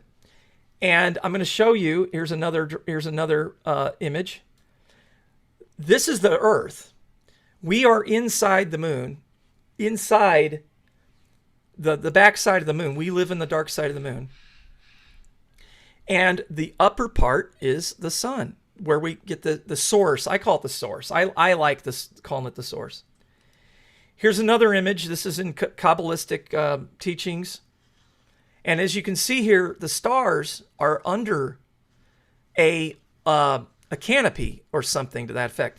I believe that this image is depicting where the upper realm, the realm of heaven, is touching the celestial sphere in our realm. So the two are touching and connecting. And then, as I said before, Atlas, if you guys research Atlas, he was always holding up a celestial sphere, and all celestial navigation was done based on knowing that there was a sphere of stars above us. And I've got hundreds and hundreds of proofs of, and actually I don't have them in these slides, but standing on a flat Earth holding up a sphere. Well, no, I don't think it's flat. I mean, I do still think it's flat, but I don't have proof of flat. I have proof that it's not flat and not a globe. So I'm going to get into that. Another thing, another little I did a little diagram here. We've got the moon and the sun directly over the equator. Remember, the equator is at the bottom right and left points of that star. And what I did on this diagram, I overlaid the Marco-Rodin vector-based mathematics, and the void, or the center point of that mathematics that he uses for creating his spheroidal. I'm lost for words right now, but that would be a black hole, basically. Not like a black hole like science tells us, but it would be a point where light couldn't get through. It would just be it would just keep going inward and inward on itself, infinitely inward, to where it's black to our eyes. And this, I believe, is what's causing the moon eclipses and solar eclipses, is this center point. And this is a whole nother video. I told you it's going to be kind of a stream of consciousness, and I'm going to have to expand on this. You're doing good. Just give a nutshell right now, because it's just too much to. I know. It's too much. Yeah, we like you said, 24 hours. We could do this nonstop. So this is another old picture. Humanity's in the earth. Christ is the fish, right? The Jesus fish, and God, or the source, is what I call it, is in an upper realm. I believe you can't really ever get to the source, or if you could, I mean, I have no idea what it would take. I mean, you literally, and I don't have any slides on this, but I've read a lot about old ancient cosmologies, and they believe there were 7 ceilings with, Saturn. Saturn was the uppermost top ceiling. And I think there's a lot of truth to that. And that's going to be a whole nother video. Let's see here. Oh, in the Vesica Piscis, there is there's so much geometry you can pull from this. And I've gotten out the pen and paper and compass, and I've recreated all of these, and it's so much fun. I actually bought an antique set from an antique store. These are silver plated. They stink, but you can get the square root of 1 square root, 2, 3, 4, 5. You can get oh shoot, you'll see in the next slides here. This is some jewelry. This is another one I liked, I found online. Here's an example of the Vesica Piscis, the fish, and the all-seeing eye. I think that's the Ark of the Covenant, by the way. The one that you just showed before, the little. Oh yeah, yeah, it's the Ark of the Covenant. Yeah. Is that okay? Do you think there's something to it? That if what I'm saying is true, could that be something that's true? Well, I tend to view hiding the Ark of the Covenant. So I tend to view the depiction of angels as their musical. It's actually the depiction of the sonic vibration of the energy that's flowing through us. That's the 7 trumpets, the sounds of thunder. Exactly. I tend to view the angels as they always want to personify the spiritual ideas because it makes it easier to understand in an exoteric fashion. But the esoteric belief, or the occult hidden belief, takes the personification away and looks at the actual element that's creating it. And so, like as in my presentation, when I showed, talked about how the frequency creates shape and has information in it, and also affects the water and shapes the water. And that's kind of what I think the firmament is continually being created. I think that the depiction of the angels is actually showing that frequency that's doing the same thing, that's pushing that. Effed up world, effed up worlds in the chats, and hey, effed up world, so happy you're here to see these crazy animals talking like this, a bunch of nonsense. But yeah, we want to hear what you think about what we're saying, or what I'm saying. And I'd love getting your input just as much as I want to hear Mathew's, because you both of you guys are more involved in these aspects. And I don't want to be called a Satanist or a weirdo or anti-Christian, because I'm not. And I'm just pointing out some things that are occult knowledge. And I'd like to see what effed up world. I'd like to have you on our show sometime. I think Mathew and I talked about it. It'd be great. But Absolutely. yeah, Can we give a quick shout out to just everybody in the chat? yeah. Josh is here too. And Josh and effed up world and Doc Michael was telling a story about how I love he's Doc been through- Michael. Yeah, Dude, he doesn't have a wrench yet. What is going on? I don't know. Everyone Doc! here should. Doc, forgive me. What But the yeah, hell just- am I thinking here? Oh, I can't do it. Shit, I got to do it on another. Sorry, guys. I'm cussing. Oh, it's okay. But, Okay, I'm giving Doc a wrench. Guys, we could literally talk for 20 hours straight on every one of these. We could deep dive on every aspect. And please don't hate us if our ideas say something contrary. Just talk to us. I mean, yeah, tell us, hey, no, you're crazy, and here's why. Because I think the point that we're trying to get about, when Jake was talking about the moonlight cooling, and it's not actually cooling, it's drawing energy up. When somebody says that the Earth is flat, I completely agree and completely understand why and how we can come to that conclusion. And right. I think that it makes sense to come to that conclusion. It may be completely true, but you know, that depiction of flat Earth that you see on Google, all the garbage that the false dichotomy tries to put out about it, is still hiding some very relevant, in my opinion and Jake's opinion, very relevant, very true keys to our world, and things that I think if we know, we're empowered by knowing them, and that's why we're doing this. We're certainly didn't put as much work into this as we have to come out and just like try to piss people off and tell them that we think they're wrong, because that's not what we're trying to do at all. You made me think of something really important, and I skipped this slide. So because they did the fake tilt, okay, they did the fake tilt to hide all the extra land and beyond the 90th degree, the fake 90th degree, I was able to calculate the extra miles based on, which I guess I probably need to do a whole nother video on this, but basically I lined up the Milky Way, which it's straight flat across the realm. It's not on a tilt separate from us. And then we have a fake tilt, and the fake tilt is the vector point between both realms, upper and lower realm. And so when you add it all up, it's 37,350 miles.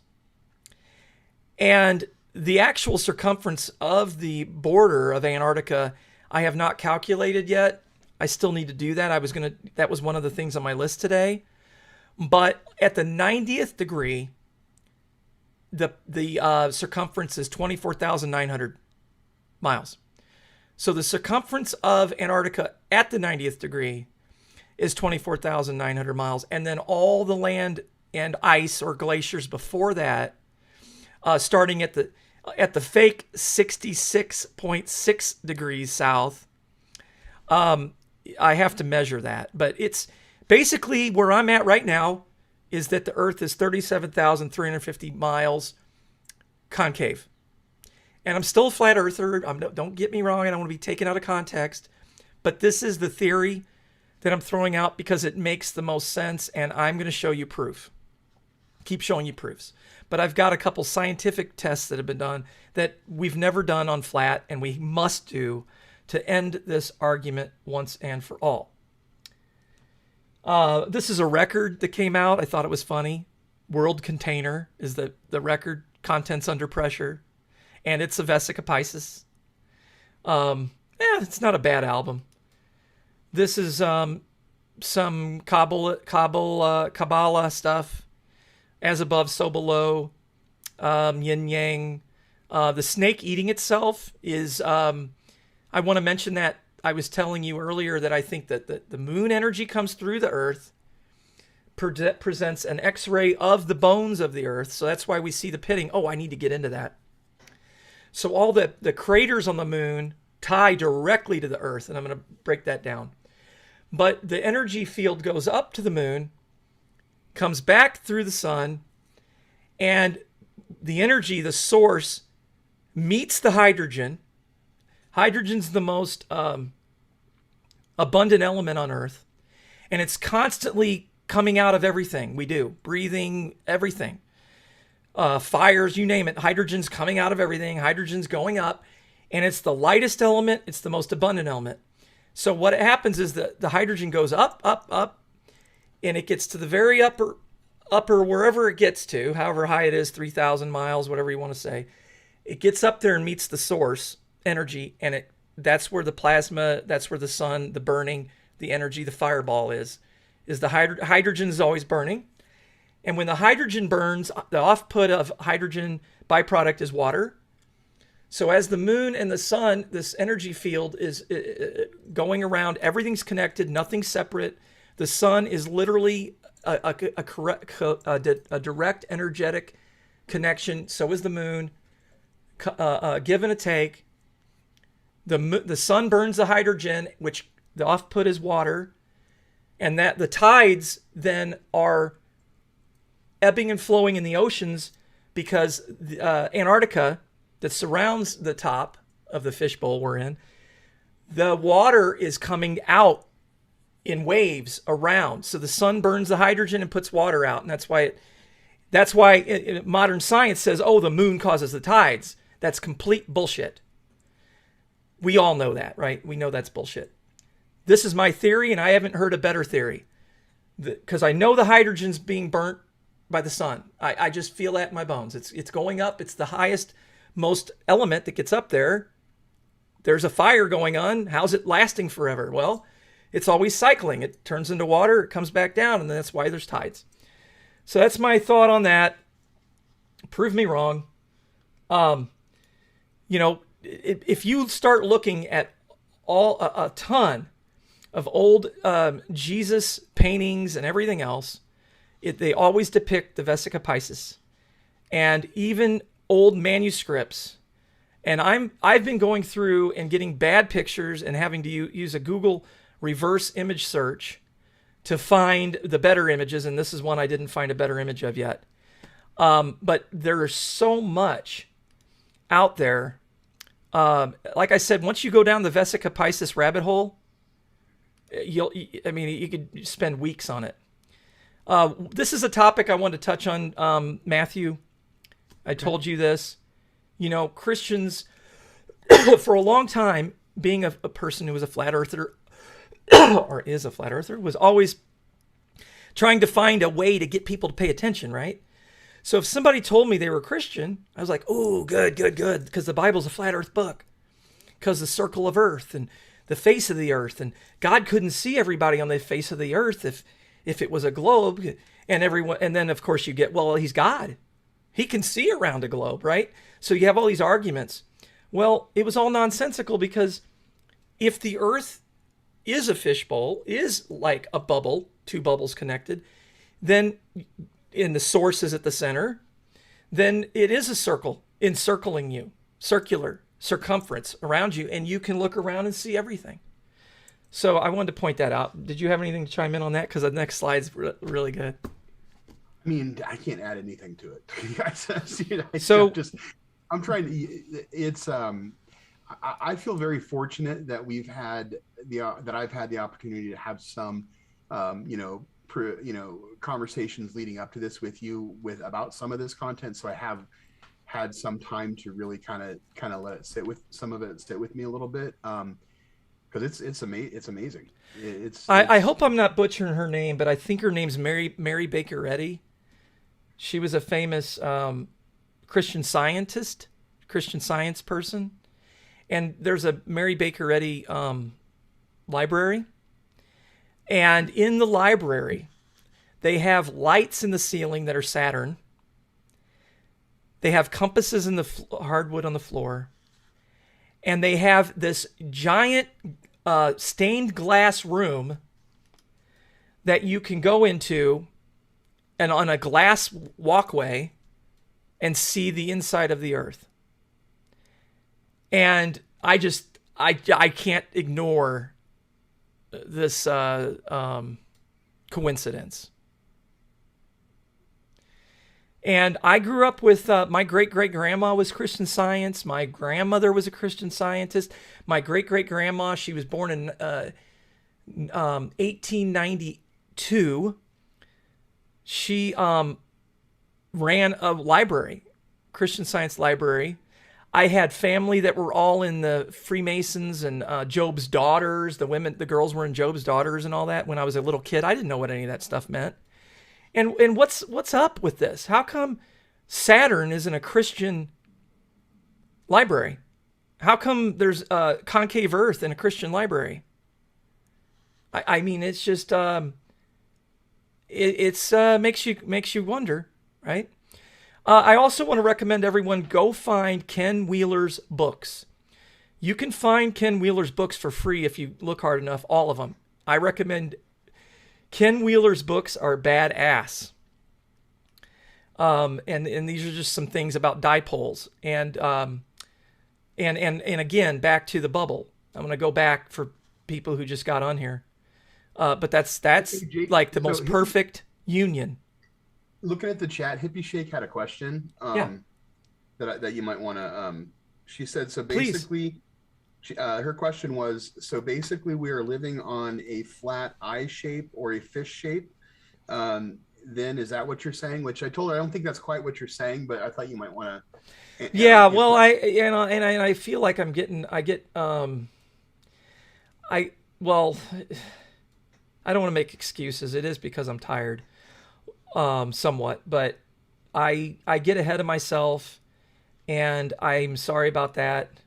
But basically, what I'm saying is that we could easily be living on the inside of Earth, and the firmament is below our feet, however many miles, and when you go up beyond Antarctica, it continues up, and it is the vault of heaven.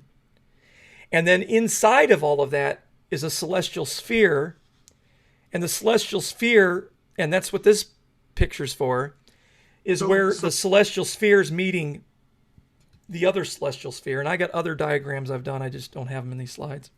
Yeah, the eye shape for Hippie Shake's sake, that is where this lower realm crosses over with the upper realm, or heaven, we might want to call it, or one of the upper realms. Right. That's the point of the depictions of Christ inside the Vesica Pisces, is that Christ is how the Christ spirit, that's, according to Christianity, is how you will be given access to the upper realm. And that's why, like, Christ is in the center of it.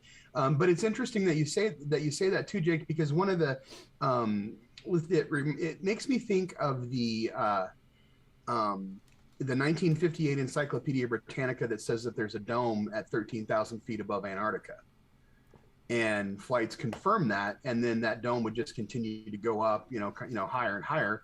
But it would, a lot of times, if you're looking at the Earth as being flat, or at the Earth as being a globe, and then you say there's a dome 13,000 feet above Antarctica, then you're like, well, hell, I fly at 30,000 feet. That's a bunch of bullshit. That's a lie. We know that's a lie. We know that's not true. But that actually could be true. It could absolutely be true. It's something that we perceive as such, of something that has been perceived as such.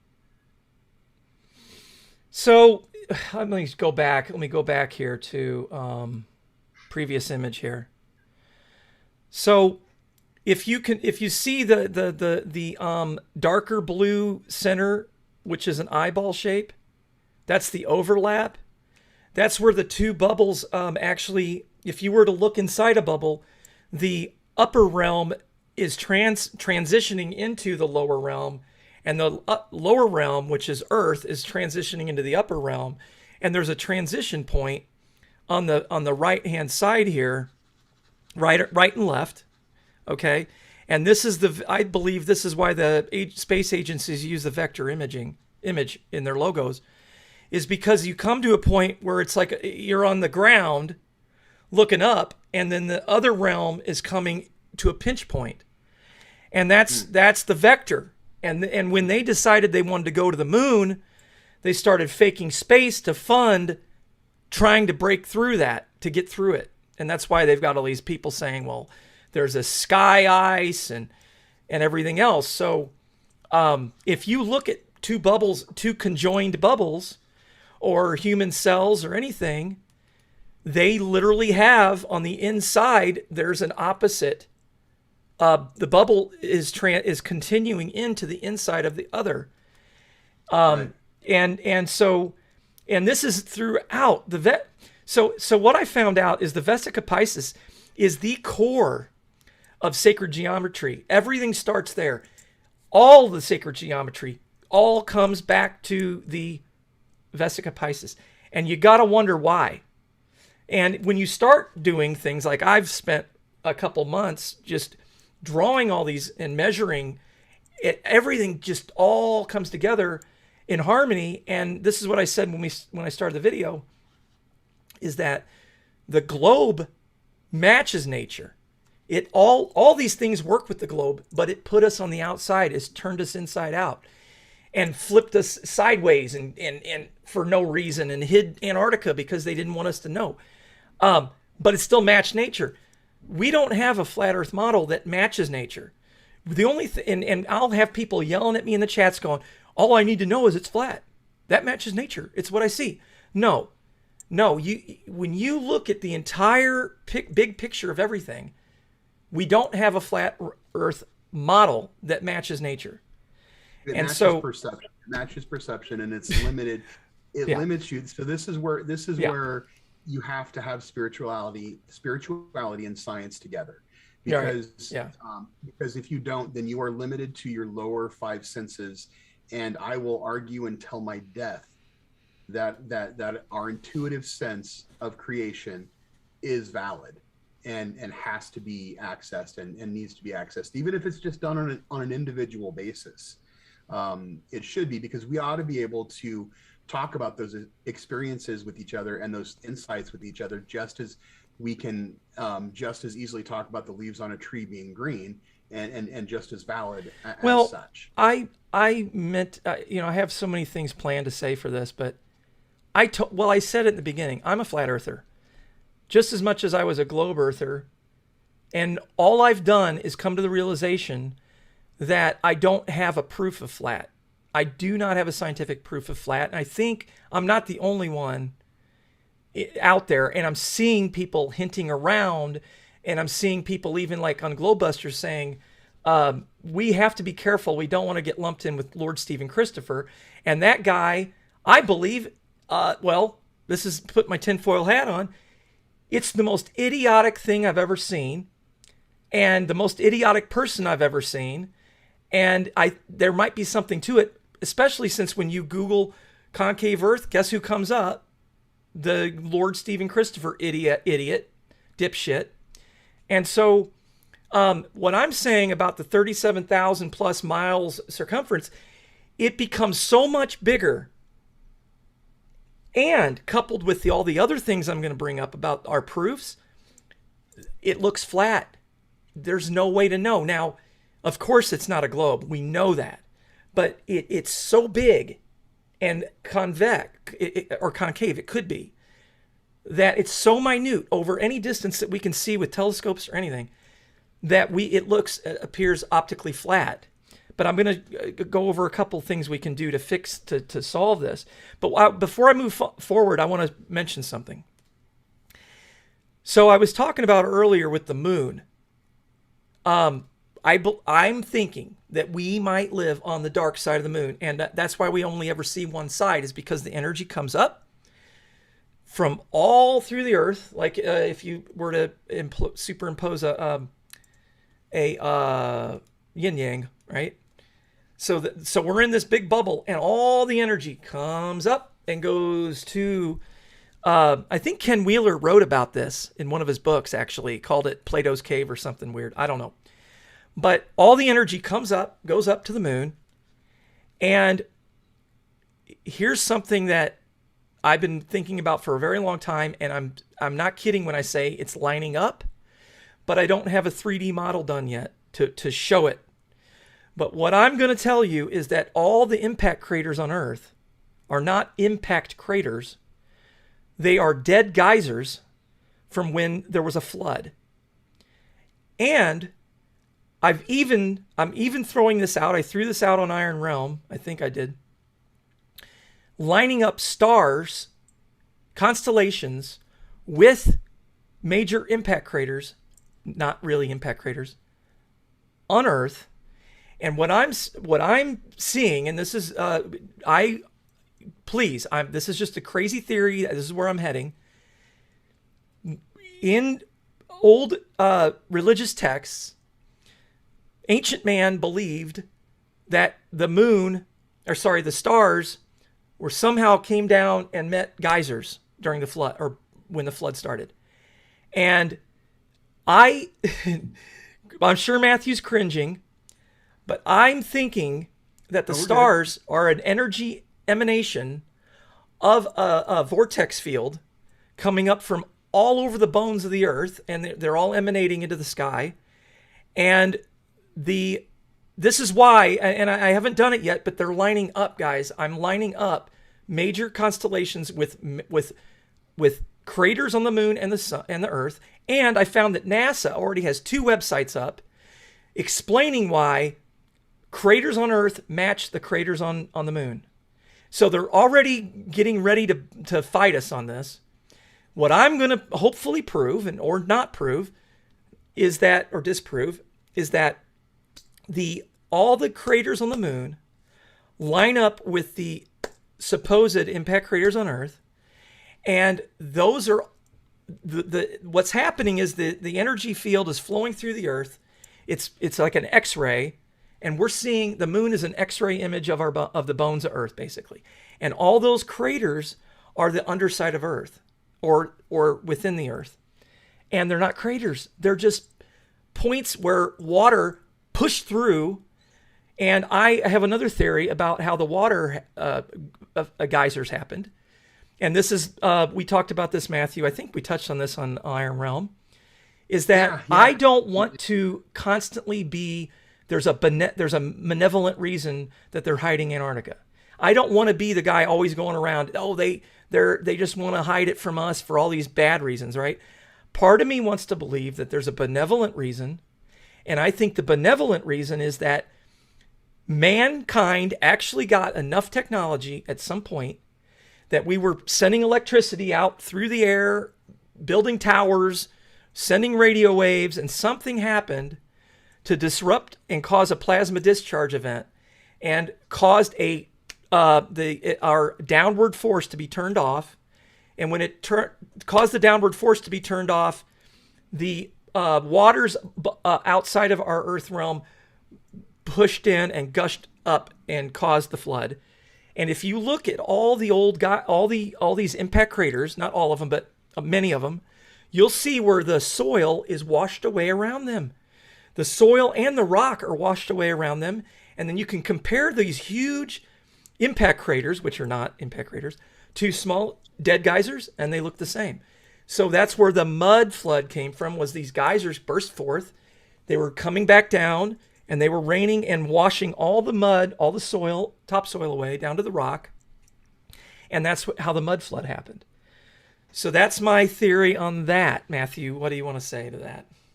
Well, actually, I had to text Josh after we did Iron Realm Friday night and say, yeah, it took me a while to let it sit with me, but I agree with because he'd brought something up similar to that too. And I kind of, and I had to say I kind of agree with him. Yeah, now he was bringing it up, in context, I think, with the Tower of Babel, if I remember correctly, which I don't know. I think chronologically that they're two different events. I haven't even got to the scientific test yet, Josh. But, I'm going to get to it. But yeah, I can't argue with that. Right now, it's an interesting theory. If I could, I would. I mean, if I were throwing my chair across my living room and yelling and stomping, I would have myself muted. Okay, let's get into it because Josh is bringing it up. Okay. There's 2 experiments that have been done that need done again in 2022 or 2023. 2 major experiments to test the sphericity or convexity or whatever concavity of the Earth. Yep. The first one I want to talk about is the Tamarack mine shaft experiment. They did this experiment, I don't know, half a dozen times. They did it with steel, brass, rope, cotton. They did it all these different strings. What they did was they dropped a plumb bob down almost 5,000 feet into a mine shaft. Pardon me. Sorry about that. And if the Earth was a ball, the lines as they dropped down would come together. If the Earth was concave, they would diverge. If the Earth was flat, they would just be the same distance apart at the bottom. And what they found in the first time they did it in one shaft, and they did the lines next to each other, and it diverged by 8.5 inches, like almost 5,000 feet down, which means that the center of gravity is what they called it, but it's just the center of the downward force, would have had to be in 4,000 miles up into the air and at a point, which meant the Earth was concave. So they did that multiple times, different metal, string, brass, and they said, well, maybe it's the lining of the walls is like magnetic, right? So then they went to whole nother location into another mine shaft that had 2 shafts, and they dropped it down again almost 5,000 feet. And then at the bottom of the shaft, there was a connecting shaft. And again, they diverged by 8.5, it was 8.5 inches at 4,900 some feet, which means that the Earth, the center point for the downward force, is over 4,000 feet in the sky, which means the Earth isn't flat or convex. So that's one experiment. And just so happens I was doing some research to see about, I was going to try to raise money for this, and all these mine shafts are owned by universities now. So what do you think the odds are that a university is going to let us do this experiment again? So that's one experiment that's never failed to prove the Earth is not convex or flat. It's always shown concavity. And I don't buy the bullshit about, well, it was too close to the wall or they're too close to each other. It makes absolutely zero sense to me, and I can deep dive into that in another video on why it doesn't make sense, that all these little excuses they come up with. The next experiment is what Brian Mullins mentioned, was he called it the force the line.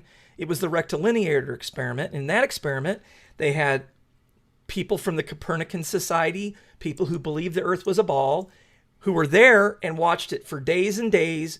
They went out, they came back, they forced the line all the way there and back. They did everything. They jumped through all the hoops that everybody wanted. And again, they proved that the Earth was concave. Now, we don't have any experiment like this, and I know Josh put in the comments that you can't prove it. There's no measurable way. I just told you there's 2 ways that we can prove the shape with actual scientific tests that no one's willing to repeat or talk about. What say you, Matthew? Well, I mean, when you're talking about things that people don't like talking about or don't like bringing up or they're not willing to repeat, I definitely see merit in a few things, on my own. But that's, I mean, those are tough things to accept, and so I mean corporately, just to kind of discuss them, it changes it changes your paradigm.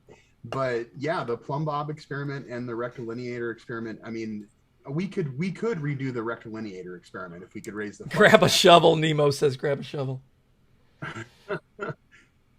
Yeah, we could redo the rectilineator, and you've brought this up before, and everybody should want to do that. Flat earthers should want to do that. Globe earthers should want to do that. NASA should want to do that.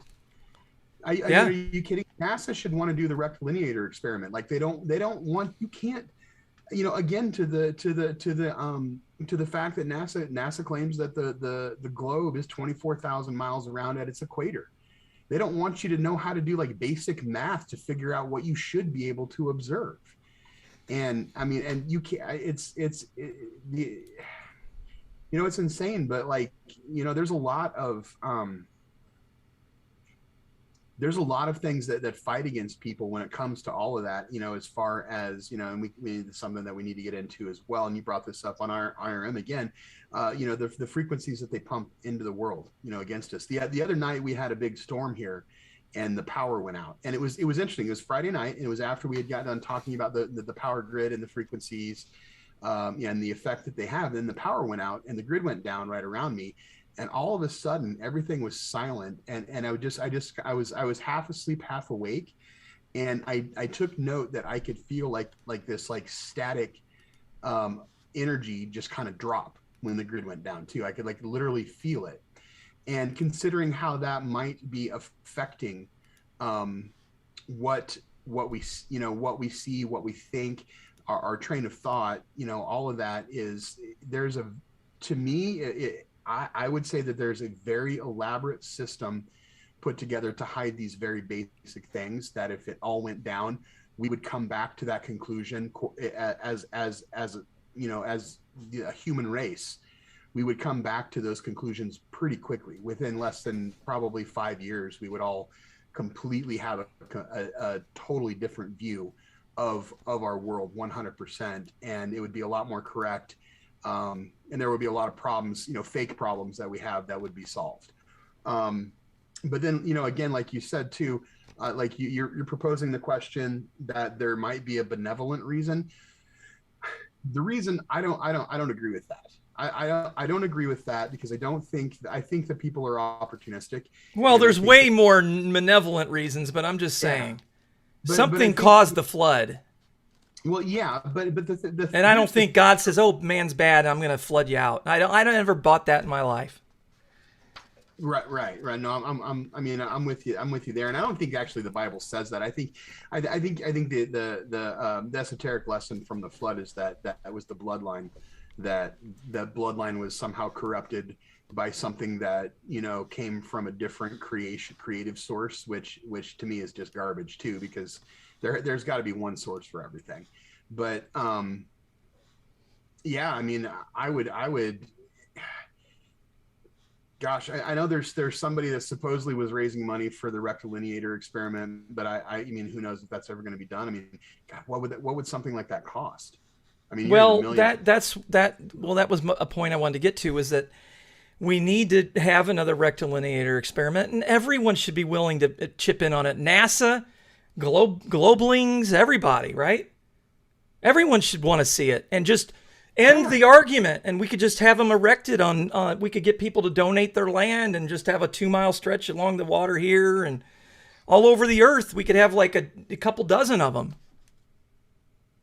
Yeah, exactly. But instead we got the Georgia Guidestones, where you can peek through and you can see Polaris, and you have to understand the sacred geometry, and you have to understand the actual teachings, which we're trying to piece together from the information that's available to us, period. And so that's we're definitely at a disadvantage where that's concerned. But what we do have is we have sheer numbers of people that can all be kind of working these things out on their own. We can all come to group discussion and sort of have that like a federation, like a True Earth Realm Federation kind of thing happening. Yeah. We're gonna do that, man. We've got to get. I want to get both of these experiments done again. The Plumb Bob experiment is so powerful. I think it's more powerful than the force the line, because there's so many more variables that could be messing it up. But one thing that I'm doing on intellectualketchup.com is I'm going to add a calculator that's going to give people true calculations from observation, height, and distance. And the problem I see a lot, and I've seen for many, many years, is just an example, is people saying there's a 965-mile hump between Hawaii and California, when in reality it's a little over 200-mile hump, which is still a huge hump, right? But when you get down to 10-mile stretches and you use those same calculations, you're completely inaccurate. And so there's something called the sagitta in geometry, and then you've got, which is also just basically the rise, and then you've got your chord. So you have to calculate your chord and your rise. And you can do that off of your arc length. And the arc length would be the distance. So whatever the distance is, it flat or convex or concave, doesn't matter. That's the arc. And then you've got you can use your arc and your presupposed radius.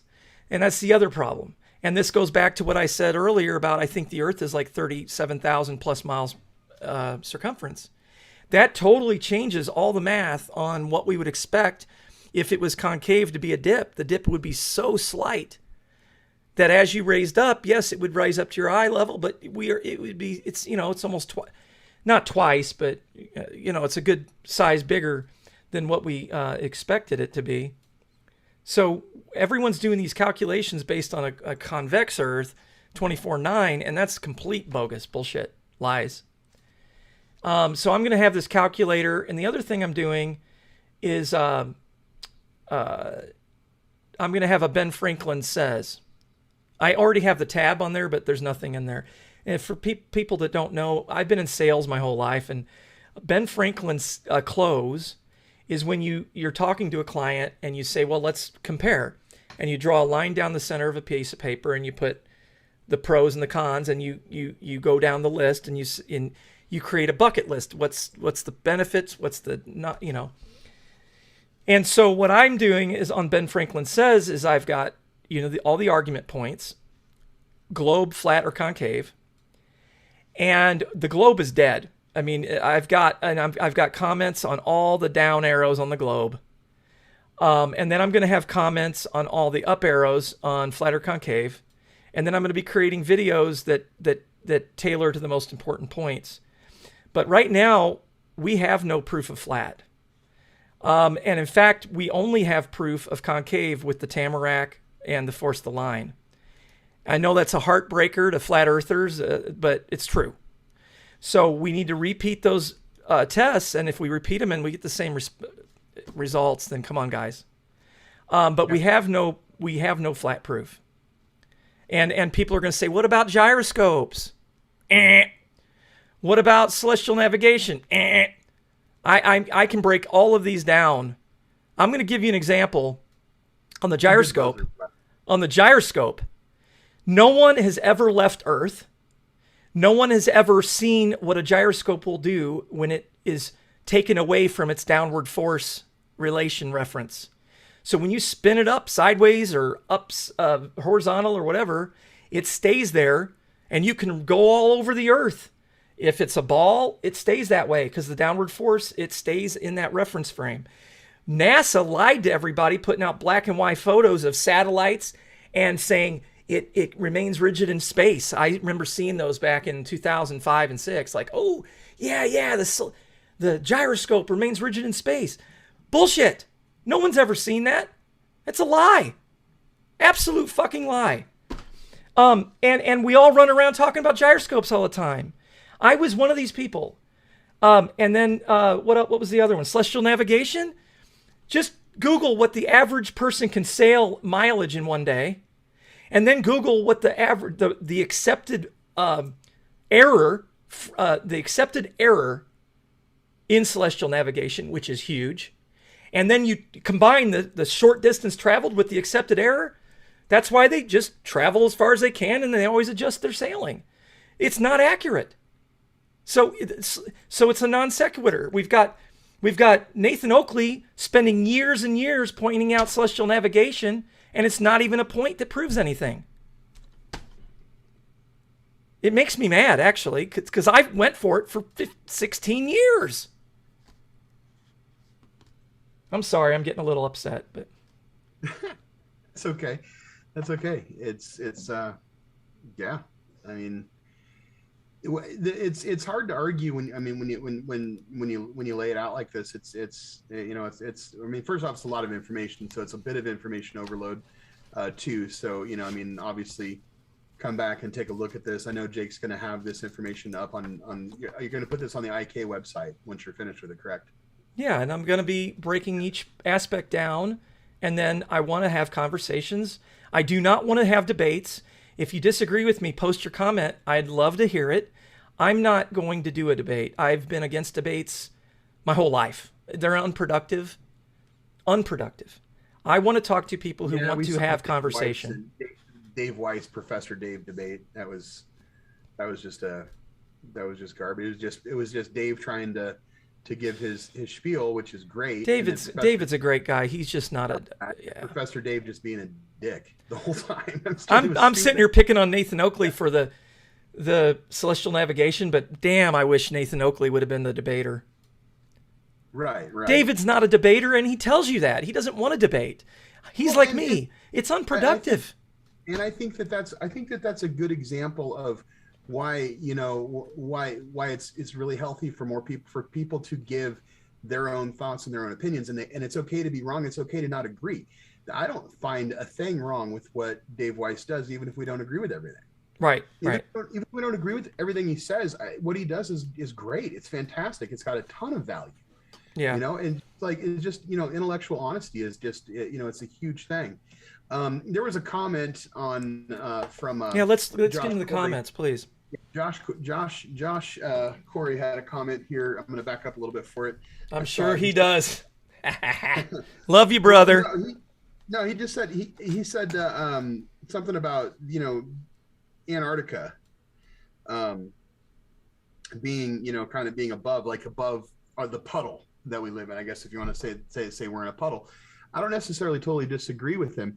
With this right here, if you can see my screen, I'm sharing. I like that. He goes, debates are good if neither side knows which side they'll be debating. So that's is awesome. my screen? Can you see my screen, Jake? Yeah. I love this. Yeah. Okay. So this right here, this is fascinating to me. I just got a copy of this, a print of this. This is a map that was released of the world right after World War II, and this is like the entire war of World War II was fought in the Northern Hemisphere somehow, right? And then all of a sudden, they start to lock down Antarctica and everything like that. And this talks about about the right. And so they give this map, and that this is they're calling it the complete azimuthal equidistant projections, right? Yeah. And this is supposed to be. So you look at that; it looks really familiar on these little maps on the bottom. You see it looks like the Gleason map, right? It looks really familiar. See if I can move that back into focus there. Hang on. Looks really familiar, right? And you see Antarctica. We've all seen this map, right? And then there's all of a sudden saying, well, then here's the underside of the world where this is Antarctica right here. So they're but then we're used to seeing all this land around us being called, right? This bigger Antarctica in this corner, you've got Antarctica in this corner, and then up at the top, and by the way, they hit Hyperborea, nothing over here. Yeah. But then all of a sudden you've got Antarctica over here, right? But then on their projections, so on their projections, it's absolutely insane what they've got going, what they've done here. They've got all this extra land now, sort of like misshapen to sort of make up for. All of a sudden, this is Antarctica, but then when you look at the Northern Hemisphere, they're saying Antarctica surrounds us. That makes zero sense. This to me looks like sort of like some sort of weird transitional mind trick that they're perpetrating on people, trying to get us onto a globe thing. And this is where when one of the things that were and Dave Weiss did, which was such a beautiful video, was when he had that sweet little old lady that was talking about how they taught her flat Earth in school. And she was crying because he came to her and he's like, no, the Earth is flat. The Earth is flat. And I think I cried 3 times watching that. Right. Yeah, I know. I mean, how many times, and when he says they taught flat Earth up into the 60s, people generally don't believe that. But if you look at this is right here. This right here is just post World War II. They're still transitioning their globe model and still trying to lay it out. And then now really all they've done is make a bunch of fucking cartoons and then You say, and then and that's the problem with debates right there. The problem with debates is if we had a debate, most likely we're arguing with somebody that is just fucking trying to argue the validity of a fucking cartoon. Excuse my language, but it pisses me off that they're trying to argue the validity of a cartoon, the fact that they view the world through this cartoon lens, and there's no merit to debate. We can discuss.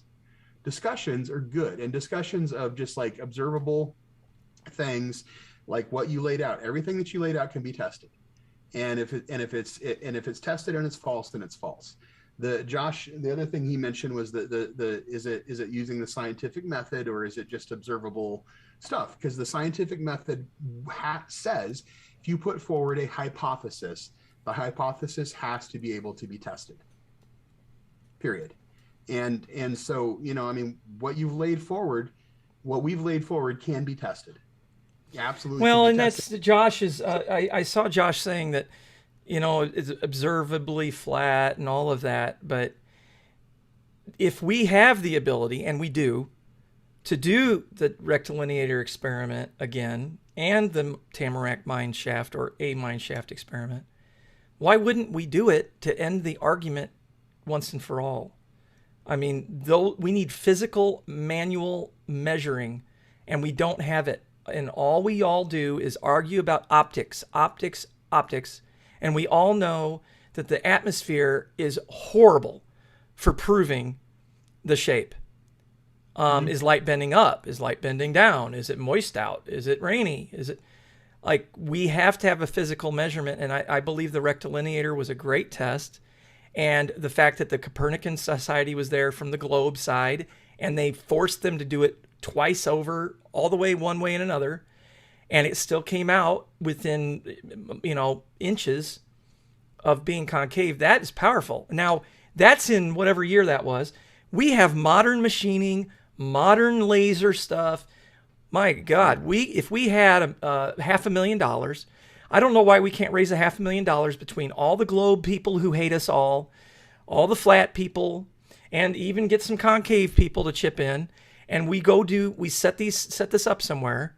And that's what Mathew and I want to do. We want to start a foundation and raise some money and get it done and end this infighting. Yep. If we can do it, that's what I'm saying, Josh. If we can do it, why wouldn't we? I don't want to just throw in the towel like I have for all these years and said, we don't need a model. We don't need that. We don't need a test. We know I can look at it. It's flat. I did that. I was that guy for 16 years, probably. I can't keep doing it. And I'm tired of the lies. I want to know where I live. And I know damn well they're hiding something in Antarctica. I know it. Anyway. Or beyond. Or beyond. Yeah. Oh yeah. I mean, and we've got a lot more to get into, but we've been going for, we didn't do too bad, 2.5 hours. I can't believe I'm still awake. Holy cow! You did a fantastic job. I think the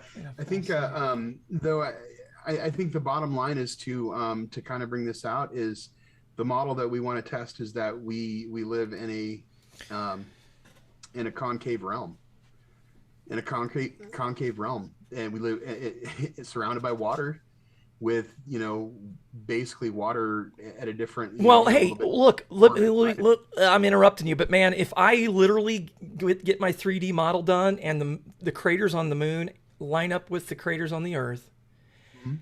I don't think anyone can argue with that. I mean, how could they? That's like a super key. Like what are the chances of them lining up? I mean, you know, they would have. And they are lining up.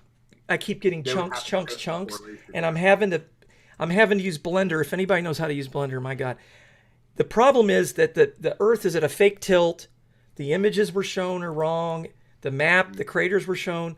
They are where they are. But what's going to end up happening is the face of the moon, if once I line everything up, the Earth is going to be on portions of the moon, a portion.